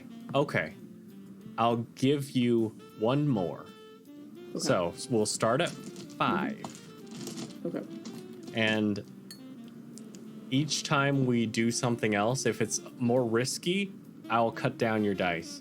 If it's less risky, you'll have 5. But the thing is, if all of them show up as 1s, then you run into your parents. Uh-oh. So if it's Okay. riskier, I might ask you to just roll 1 dice. Okay. And we'll see what happens. But right now, as you go get some grub, give me 5 dice rolls. Okay. I don't think you'll roll 5 ones. You roll It's 5 ones unlikely, but immediately. we'll Knock on see. wood. I'll Mortifying. laugh if I run into Mungo's parents dressed as Mungo. Okay, no ones in the bunch. Great. Great. What kind of food are you getting, Mungo? It's hard to say. It all looks so good. You looking for something more satisfying, or just a little peck at something, or maybe something sweet, something savory, a beverage of some sort? Yeah, well, he did have the croissant earlier, so maybe something a little bit more savory now. Maybe the Ooh. what was the thing with the vegetables that looked good in the Salmon and Oh, yeah, vegetables. that's- yeah. So good. Salmon, maybe a little bit of pomegranate there. A little bit. There we go. Okay. And as you do, you do catch someone's attention. Let's see who. Okay. A woman who, based on her clothing, she is wearing a flowing dark blue dress. As far as what she's wearing, she does seem to be a part of the aristocracy. But she notices you getting that delectable dish, and she says, I don't think I've seen you before. Yes, yeah. I'm Lou. He just like the only thing you think of is the Lou. Louis. Pleasure. Louis Pleasure? Oh no, I was introducing myself, but yeah, but also that is my name, Louis Pleasure. Oh. Interesting. I don't think I've had the pleasure. Oh, yeah, I get that a lot. You know, pleasure's all mine. Oh, I see. I see. Well then, what brings you here? Oh, I'm one of the competitors. You know, sort of a new person. They had a guy drop out, so I sort of they needed a bloke, so I sort of took his place. Oh, I heard about that. Yes. That gentleman, Mungo, right? Was that his? Maybe. Was Yes, that his name? What'd you hear about? Yeah. Everyone's been talking about Oh. it, how he wasn't good enough to stay in the club. He couldn't make it here. That's a bit rough to put. Yeah, I guess. I mean, not everyone can hack it. Oh yes. I suppose. That's not what I said, but I guess rumors do have a tendency of shifting and adapting. I along the feel way. like those rumors merged with like sort of what people sort of were whispering about Mungo before that, which is that he was like Yeah, a little bit, fair. you know, everyone's like a little bit surprised that he made it this far. They're like, oh, that makes sense, yeah. So you here to see you one of the guests here?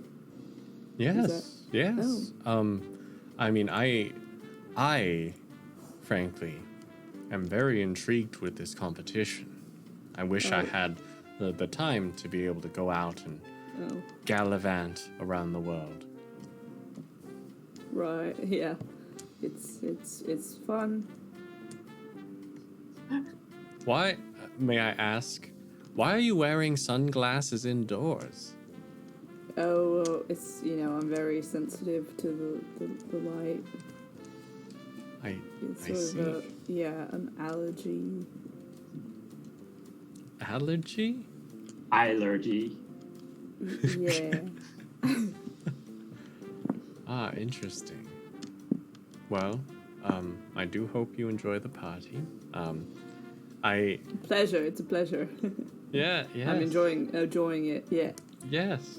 Yeah. Would you roll a little bravado and persuasion for me? Sure. I just want to see what impression you've given this woman. Louis This poor woman. Pleasure. What a great name. It's like one of those fake IDs that you get in the States. Okay, well, yeah, I got a 6 and 2 5s. So, Dang. Oh, Louis Pleasure. Yeah, I mean it's like pleasure's all mine. in spite of Mungo kind of like coming up with this alias on the spot, it seems like everything just fits perfectly. And for this woman, she seems like she's trying to circulate. And as far as like the impression you get as she's leaving you, she's intrigued. But she has to keep going around. It feels like she might try to double back though at some point and get some more Louis pleasure. So Pleasure or pain, pick your poison. now, Vinny, in this interim time between now and the announcement from the Marquis, what would Vinny be doing? Yeah, well, firstly, I think Vinny would probably just like, contemplate about the whole situation, like, among those like, overbearing parents. But given the fact that Vinny didn't really have any parents when growing up, since Vinny was an orphan, but, couldn't really relate to Mungo, but could understand it's like, yeah, given the whole like arranged marriage aspect, it's like, yeah, it's a bit crap. No one really wants that. And, Mungo's a good friend to Vinny. So Vinny would like to do as much as possible to help Mungo. So I think Vinny will probably just also possibly circulate around like, the whole, like, general food area, just like among the crowd, just to see like, okay, potential bad people to interact with and try to make sure that Mungo and Logan stray away from interacting with them, like potential people that will catch on to this con that we have. Great. So Great. yeah, I think I might use a scene cue here if possible. So okay. I think I might use fastidious. So you and your friends have just concocted a cunning plan. Carefully study the plan and point out any shortcomings. The director will advise you on any flaws in your plan. So I think our cunning plan right now is just pretty much, doing the costume swap, and just making sure that Mungo does not interact with either his parents or anyone who will be talking to Mungo's parents. Great. So I think, so Logan's already doing that, just like trying to be like this person, is like the aristocrat in a sense. But I think Vinny will also help out, just by be like making sure that if there's anyone trying or anyone that possibly has relations to Mungo's family, Vinny will try to intervene, try to talk with them instead. Okay. Yeah. So any shortcomings, just point it out. Yeah. Okay. I'll point out several shortcomings for you. Cool. Oh boy. The first one, I mean, Vinny, you didn't make any special point to wear something super nice this evening, did you? No, I don't think Vinny has at any point, because our original plan was to pretty much just to be the entourage of Mungo, but then that has swapped. So I don't think that has changed. It's just the fact that I'm still with this other aristocrat, which is Logan now at this point. So I think I could easily affiliate myself with an aristocrat. I dig it. It. In that case, I would say that one of the potential problems would be when you're helping aristocrat Logan out. You've got Mungo heading off doing his own thing. And I'd say there's a chance that might... You've interacted with Mungo before. There's a chance that Mungo might bumble a little bit in a social interaction. I'll also say that if you're talking with aristocracy, a potential issue is that some of them might have some ties to someone who might be a little bit angry at y'all, from Porto, Portugal. And finally, I would like to say, oh, hang on. I don't know if y'all have drinks in front of you, but I do have channel points, and there's a hydrate redemption, so I'm gonna take a quick swig. Thank you very much, RLU. You are amazing. Amazing. Oh, got my own drink here. Gotta stay hydrated. I forgot mine. So, we've got, yes, Mungo, social, Porto problems. Yeah. And, I mean, Logan's like clothes right now being like just a little too far down, the sleeves going off the arms. Yeah. It doesn't feel like the same sort of like tailored stuff that the aristocrats would be wearing. Mm-hmm. Yeah, fair. I think just like another flashback of when Bolígrafo back in Seville told me it's like the word baggage. Appears in my mind again. Great. Okay, cool. So you've got those deets right now. Mm-hmm. Is there, like, as you're with Logan, is there any, like, are you trying to go out of your way to talk to anyone? Or would you like me to go over to Logan first, since you would be... Okay. Yeah, because I'll be roaming around. I think I'll just be, like, at the food stall, like, at the food table. Just, like, drinking, just observing. Okay. Purely observing the people. Perfect.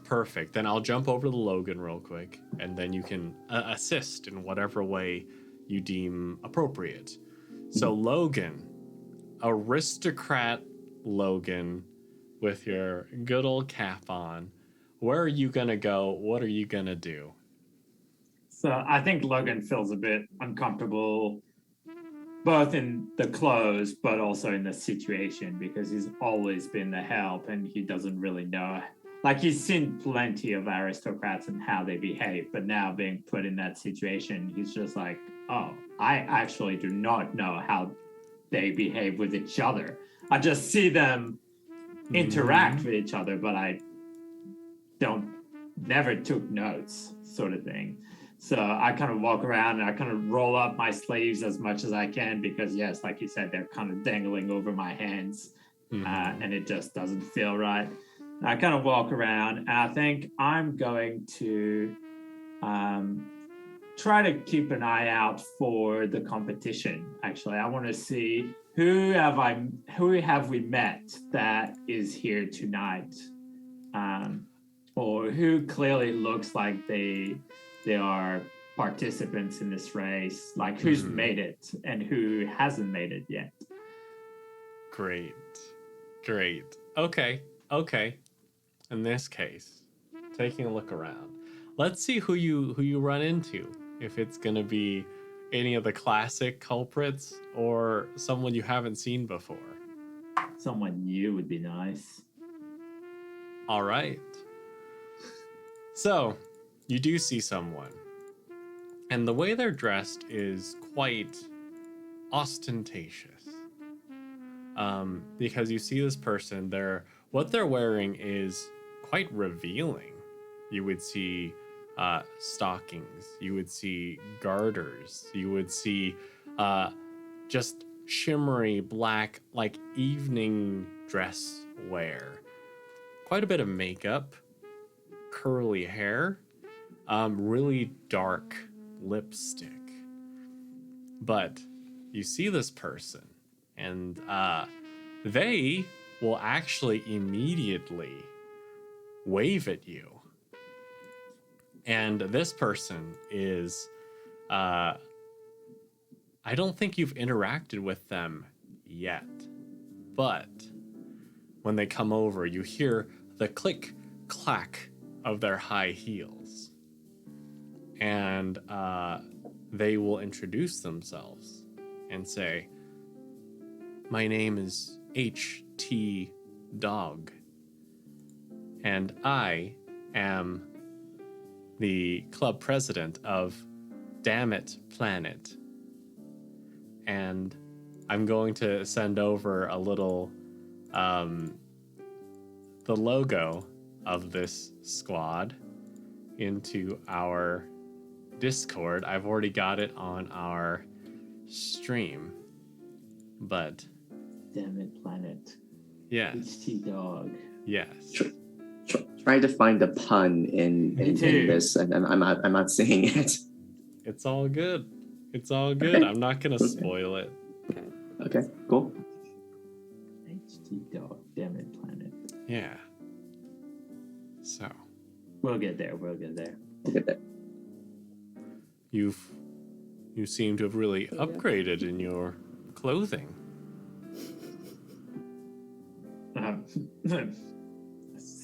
Sorry, have we met? Oh, HT Dog. I'm one of your rivals. Pleasure to meet you, T-Dog. HT Dog, please.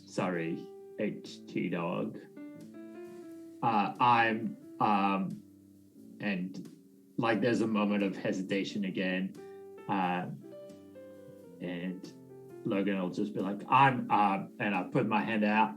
Sir Phileas Gent, racer extraordinaire.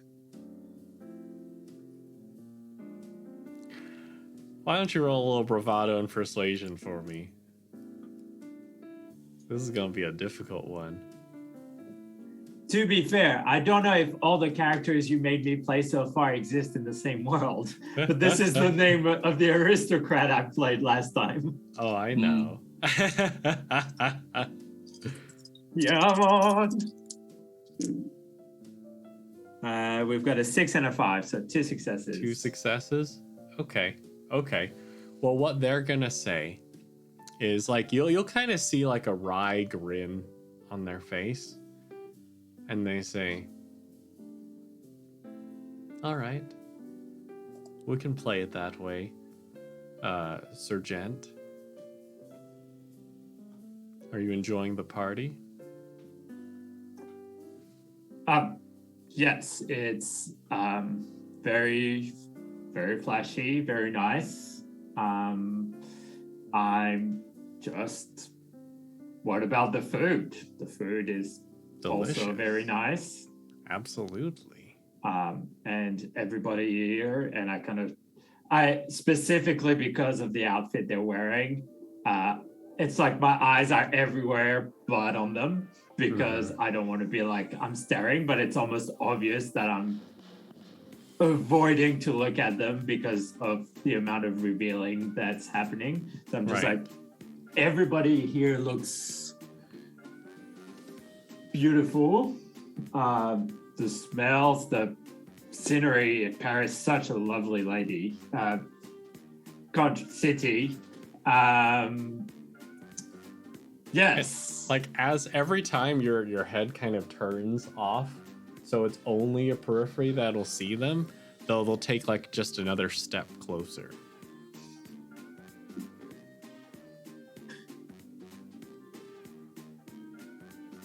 Yeah. Yes. Shame what happened to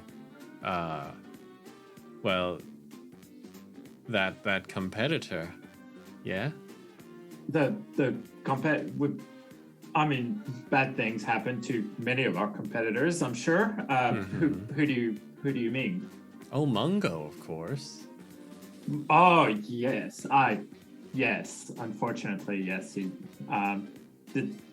I think he found love in Seville, which I assume is a lot more important than this race.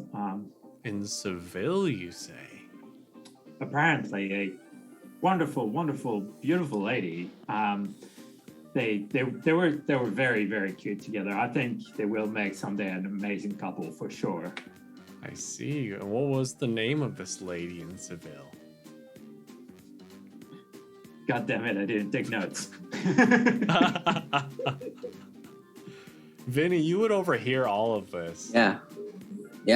I think I just her name. Yes. I mean, I did not. I was busy. I only saw them from a distance. It's. You saw them. Oh. I mean, as I was driving away, Okay. They seemed to be sharing a few drinks, quite enamored with each other. It really beautiful, beautiful scene. No doubt they will eventually make their way up to Paris, though. It is the city of love. I see. Or so they say. And I will say, like, as Logan, as you've got, like, eyes kind of darting around so you're not staring.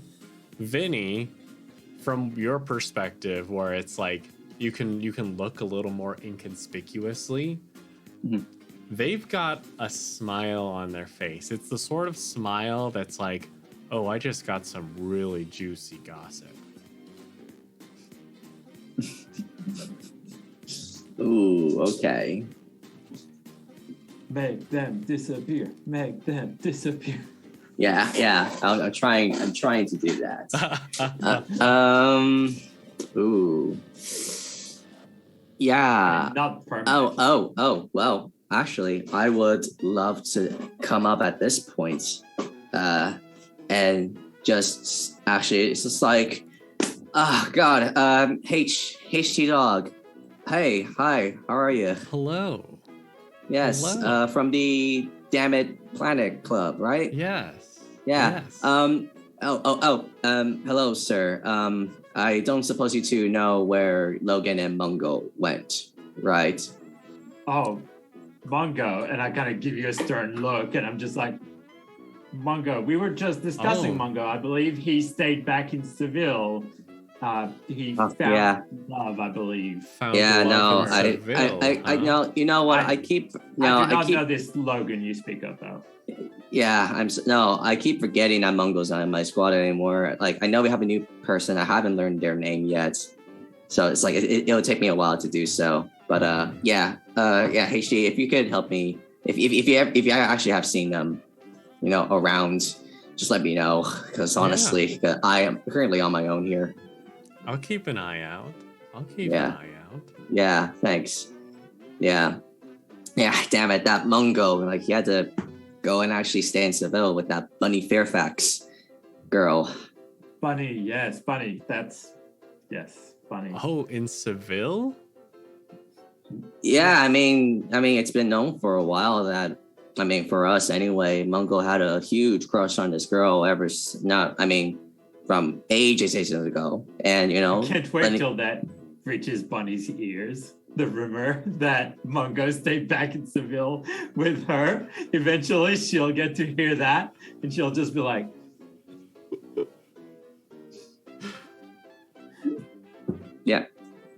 Yeah, I know. It's just like, that poor man had such a soft spot for her. Like, always been saying such nice things about her all the time.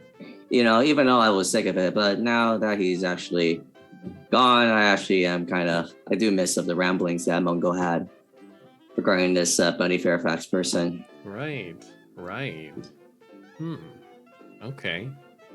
And at this point, it's like the shit-eating grin that they have on their face is just immense. And they're like, well, I guess I'd better get back to my club. Yeah. I'll try to find my club. Yeah, I guess. Just Good look luck. around. Yeah, thanks, you too. And HT Dog will saunter away. You're hearing the click, clack of their heels on the floor of the Louvre. Now, y'all, I would say at about this time, it's about time for the Marquis's announcement. And I would imagine that there's probably a number of people who are like more head staff who are making these announcements, trying to get everyone over to like the far end of this glass pyramid so that, well, when the Marquis addresses everyone, they'll be able to do so from this very elaborate looking stage with blue, white, and red draped along the side. Now, first off, I need a little 4 roll. Was it culture and etiquette, Kaylee? For Yes, yeah. Okay. This time it'll be a 4 dicer because there's Sure. a lot of people, but you're all kind of congregating the same area. Ooh, okay, all right. Only one. Not Okay, all of them. Yeah. you're fine. You're Yeah. kind of like it's a big enough crowd that you're not discovered by any means. But I also want all of you. Why don't y'all each roll 3 die 6s for me? Because this will, in effect, be a bit of a perception. Okay. Wait, all of us as in All me as of well? you. Or, okay. Okay, so I got a 6, a 4, and a 2. Okay, so 1 success for Vinny. 1 success for me as well. 1 success for No Logan. successes here. Just 2 2s and a 4. Great. Okay. Distracted. Excellent. So, like, as you're gathering along, I have a question for both Vinny and Logan. Before the Marquis comes out, would there be any people in particular that you would be trying to look out for? Or any things in particular that you would be wanting to look for? I think for Vinny it's HT Dog, I think at this point, and her club, particularly. Okay. Yeah, because they smell trouble. Yeah. Yeah. They smell like yeah, trouble. They do. Great. And what about Logan? I'll say if both of you are looking for HT Dog, then I would combine it into 2 successes. But if you want to look for other things, it'll just be 1 success each for whatever you're looking for. I mean, it might be slightly more difficult because I don't know if as a member of the help I would have met the Fitzgibbons before, but I'd actually like to keep an eye out for them. Oh, okay. Very tall people. Great. Yeah, I imagine. Yeah, absolutely. And part of the reason why I want to keep an eye out on them, if anything, is to check who they're mingling with, especially to make sure they don't mingle with. If I see the Fitzgibbons and HG Dog within like meters of each other, we're gonna have to do something about that. Okay, great. So here's what I'll say. Vinny, you looking for HT Dog and the Damn It Planet Club. Yep. You do find the club. They all are dressed fairly, they all stand out quite a bit. Yeah. There is a gentleman who just shredded. And you can tell because all he's wearing is just a little Speedo that's gold. He's got blonde hair, but he's jacked. But you don't see HT Dog with him. You do see HT Dog making their way through the crowd, and like your eyes kind of follow the trajectory, and you note that amidst the crowd of aristocracy, you see Bunny. Oh, she's here. Oh, no. Now, I will tell Logan, as you are taking a look around for the Fitzgibbons, you do see the Fitzgibbons. And question for Kaylee. As far as Papa and Mama Fitzgibbons go, like how do they look? Like, is Mungo, like is his look more indicative of dad or mom, or like, I mean, how obvious is the resemblance? Yeah, I think he's a little bit of a mix of both. Like, his mother's very glamorous. I think father is a little more imposing. Like, I think Bungo probably is the tallest, but his father is still... actually, both his parents are probably above average height. Mm-hmm. And yeah, I think they this is a room filled with important people, so they don't necessarily stand out, but they do have a certain amount, both of them have a certain amount of sort of dignity and,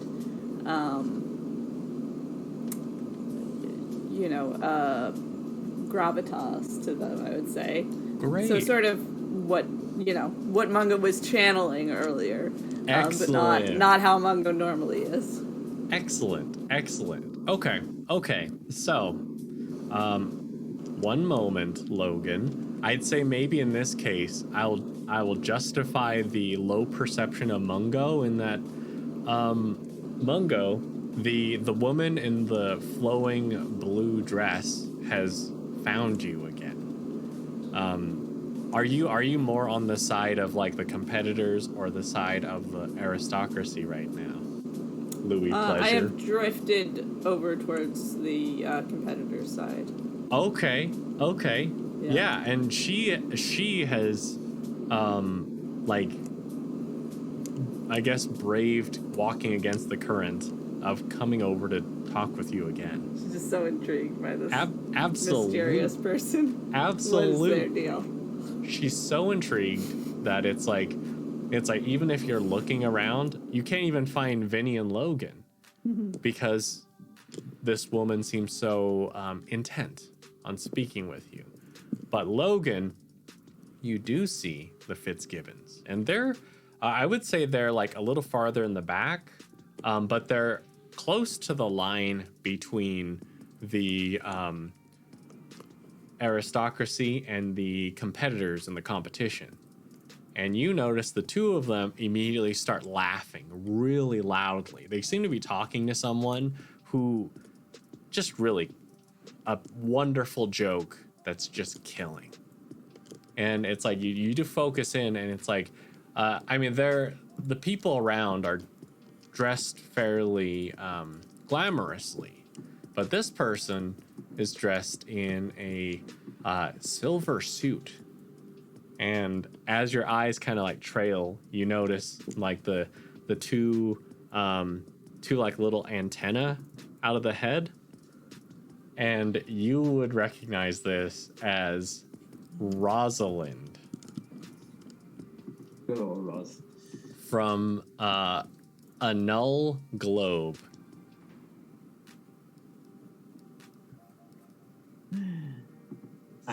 But yeah, they seem like fully distracted by Rosalind.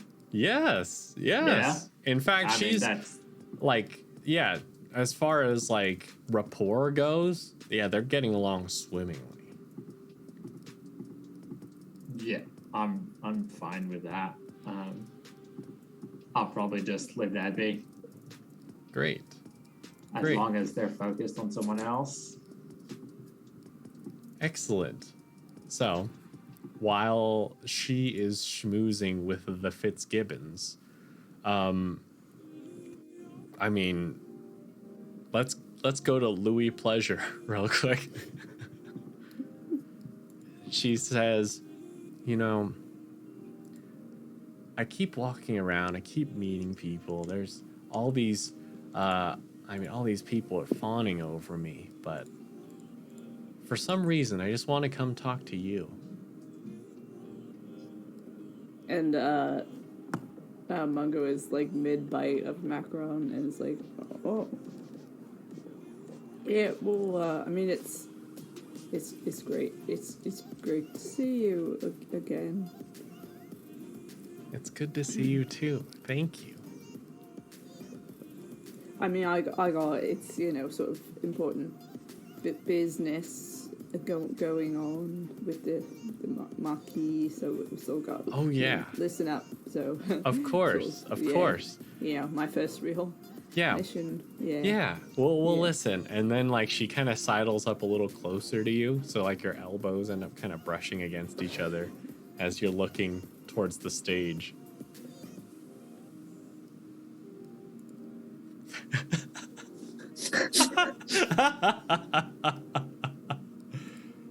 Okay. And I'm gonna slide on over to Vinny. Vinny, is there anything that you're gonna do about HT Dog? And I just thought of something. So I'm gonna activate another sync cue. Okay.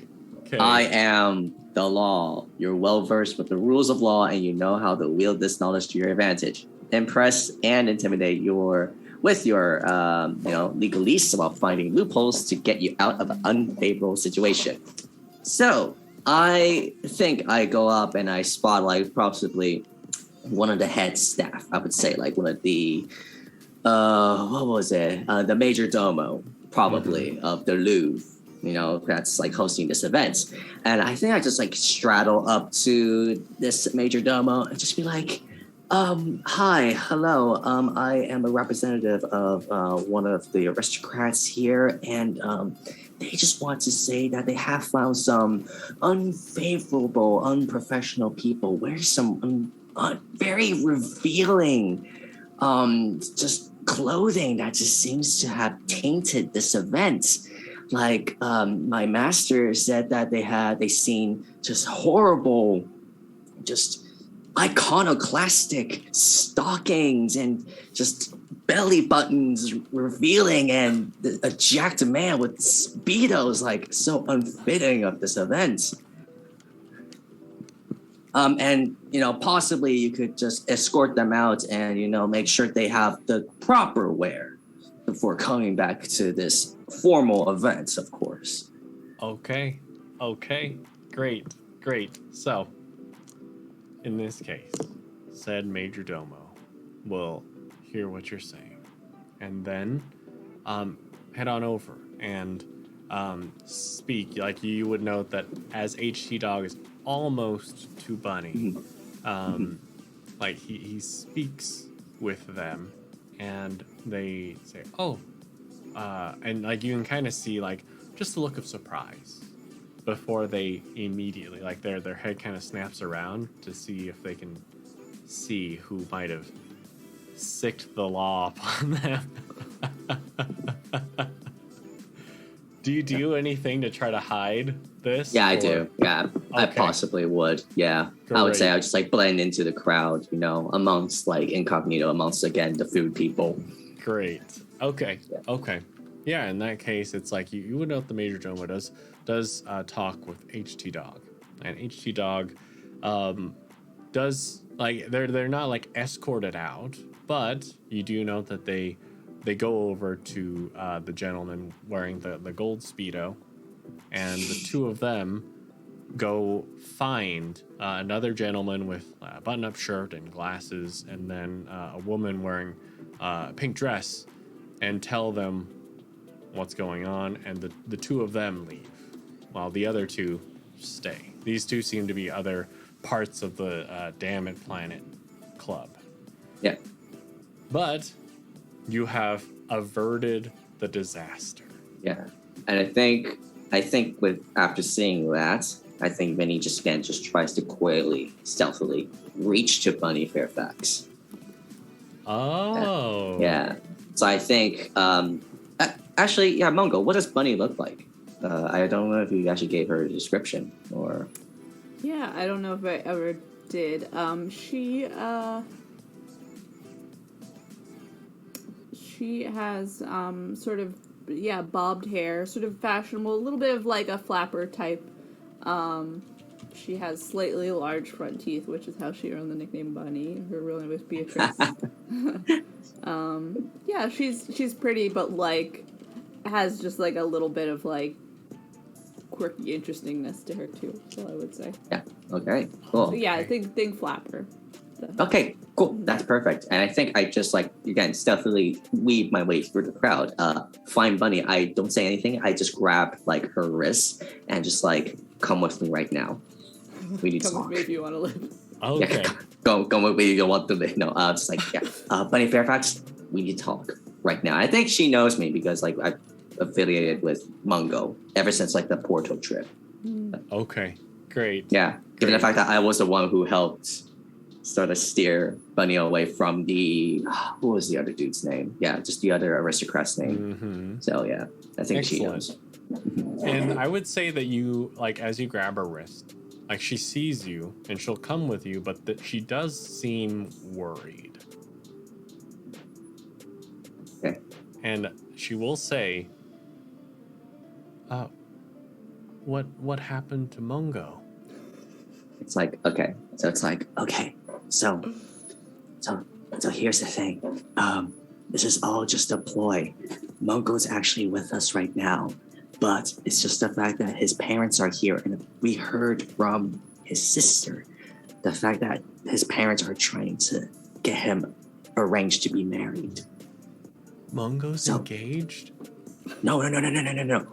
No, I mean he's arranged, but he hasn't agreed it yet. I mean it's obviously clear as day that Mungo likes you, buddy. Oh, okay. Yeah, so Mungo is not in Seville. He's here right now, but we made this very convoluted plan that he somehow stayed in Seville with this other person. I added that information and said it was you. Oh, but I'm here. Yes, but so here's the thing. You have to continue this.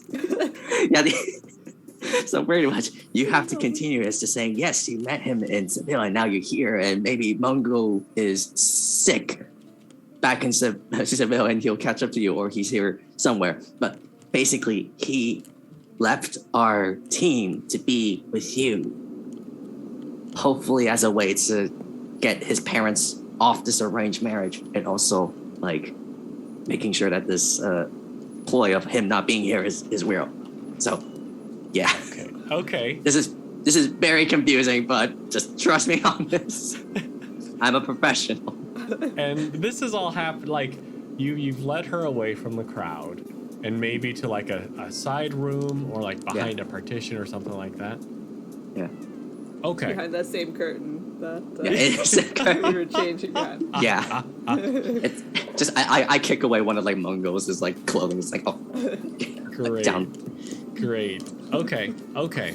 So I'll say this: as Vinny, you're being you lead Bunny away, and you're in this side area behind the partition, away from the crowds, talking with her, explaining to her the situation. That is when Logan and Mungo, aka Louis Pleasure, hear from the stage as the Marquis takes the stage and begins addressing the crowd. And he will say that, greetings. Of course, you know that Prince Raphael and Princess Chloe are sick. They would be in charge of this function, but as unfortunately they cannot be here, I have taken the charge. Of course, my name is Marquis Yanis, My name means gift of God. And like you notice he pauses and he just kind of gestures, and you get like some uncomfortable. All right. I assure you, I live up to my name, and he'll do like a wink to someone in the crowd who very quickly tries to pretend that they didn't see. No, please, have a good evening. I want you to enjoy yourselves. Eat, look at the wonderful works of art. For my travelers, for the Around the World in 80 Days competition, I simply need you to make a good impression on my guests. I have baronesses, chevalier. You must show them that you're ready to be crowned with the notoriety as they are. When you win riches, but also fame, esteem, the love of the people. Do you deserve it? We'll see. And with that, he will leave the stage with your mission laid out before you. Simply put, it seems, and I would say that at this point, there are staff who are waiting for the speech to end, and the Marquis has not given, like, sometimes at the end of a speech, someone says the thing that it's like, everyone's like, yeah, it's time to applaud. He has not done that. And it's just like, is it, oh, all right, let's go. And then the staff start handing out little checklists to the aristocracy, because they are the ones who each group will have to impress in the course of the evening to receive the chance to move on. Oh, Liam, I believe you're muted. Correct. Quick question. Yes. Being dressed the way I am, and because I was looking for the Fitzgibbons and stuff, and I'm kind of standing in the area of aristocrats. Yes. Is there any way that I can also somehow end up with one of those checklists? Absolutely.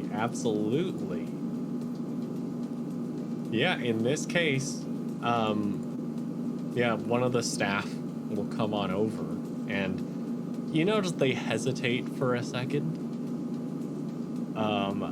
So I might need you to do a little culture and etiquette roll for me. Yes, no. Incorrect. Let's see. Yeah, there's no scene cues I can throw at this. So let's roll a single die and see what happens. All right. I can't make it too easy for y'all. Oh boy. 6. Oh, yes. It's same as last time. When I roll many dice, I don't get a single 5 or 6, but when I roll just the 1, We live on the edge. That's how we do it. Exactly. So you do get one of these checklists nice. to do with as you will. Now, Mungo, aka Louis Pleasure, the woman who is standing right next to you, every now and then, like, kind of moving, shifting, brushing against your elbow a little bit. But as the staff are going around, she receives one of these checklists as well. And she will ask, oh, so, which club are you in again? Oh, right, yeah, which what is our club? I'm just like, I do not remember. I can't remember. Did I put it on my character sheet? Yeah, did we? It's we been even have a little club We name? while. have a club name? I believe it was established in the first session. Globetrotters? Something like that? Yeah.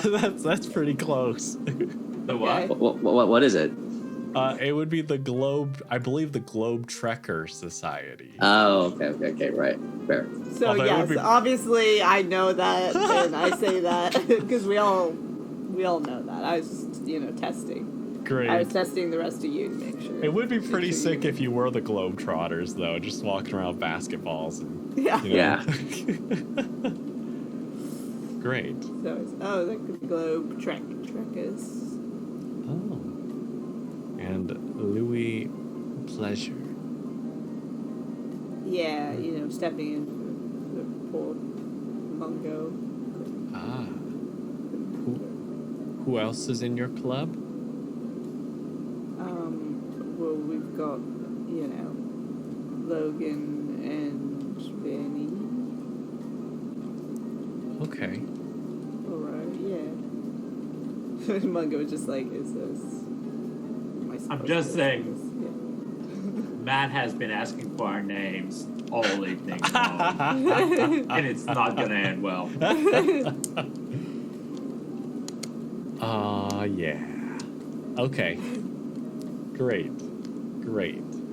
Now, while all this is going, and this is all going on at the same time, of course, we had Vinny leading Bunny off to that partition area to fill her in. We had Logan being able to, of course, listen to the announcement and receive a checklist after having seen the Fitzgibbons talking with Rosalind of Enel Globe. And we have Mungo Louis Pleasure talking with this woman in the flowing dark blue dress when all of you hear, "Oh no, they've taken it." And it's kind of echoing through the this whole hall. And like people are starting to yell, and there's a bit of a commotion. But at this point, the Marquis returns to the stage and says, does this mean anything to you? And he will hold up just a little black card. And I'm going to share this on the Discord, show it on the stream, Ooh. but all of you would hear someone yell out, "Yeah, I've heard of this. It's the calling card of the infamous thief, le Léopard Citron Vert, aka the Lime Leopard." And here is where we will draw to a close for this Oh no! part one of our party in Paris. Wow. Oh boy. Oh So, boy. with Plot twist. all these I would have laughed things, if it was one of Vinny's cards that ended up there, and it would have been like, right? Would Maybe. have been crazy. Would've been But crazy. right now, the competition. we've got so many pieces at play, and some work of art has been stolen. You all know you need to impress the aristocracy. And, well, we'll see what happens next time on part 2 of Party in Paris in our Around the World in 80 Days run. So, before I get to our final thank yous, I do want to have our cast say one more time who you are, who you've been tonight, and anything you might have to promote. Let's start with Liam. Hey, Hello, everyone. It is I, Liam, once again. You can find me on A Geek of One's Own, where I play TTRPGs. I do interviews that have to do with TTRPGs. I do reviews. I do a whole lot of stuff. I do solo RPGs. You name it, I do it. And it's a great time. Definitely come join us there.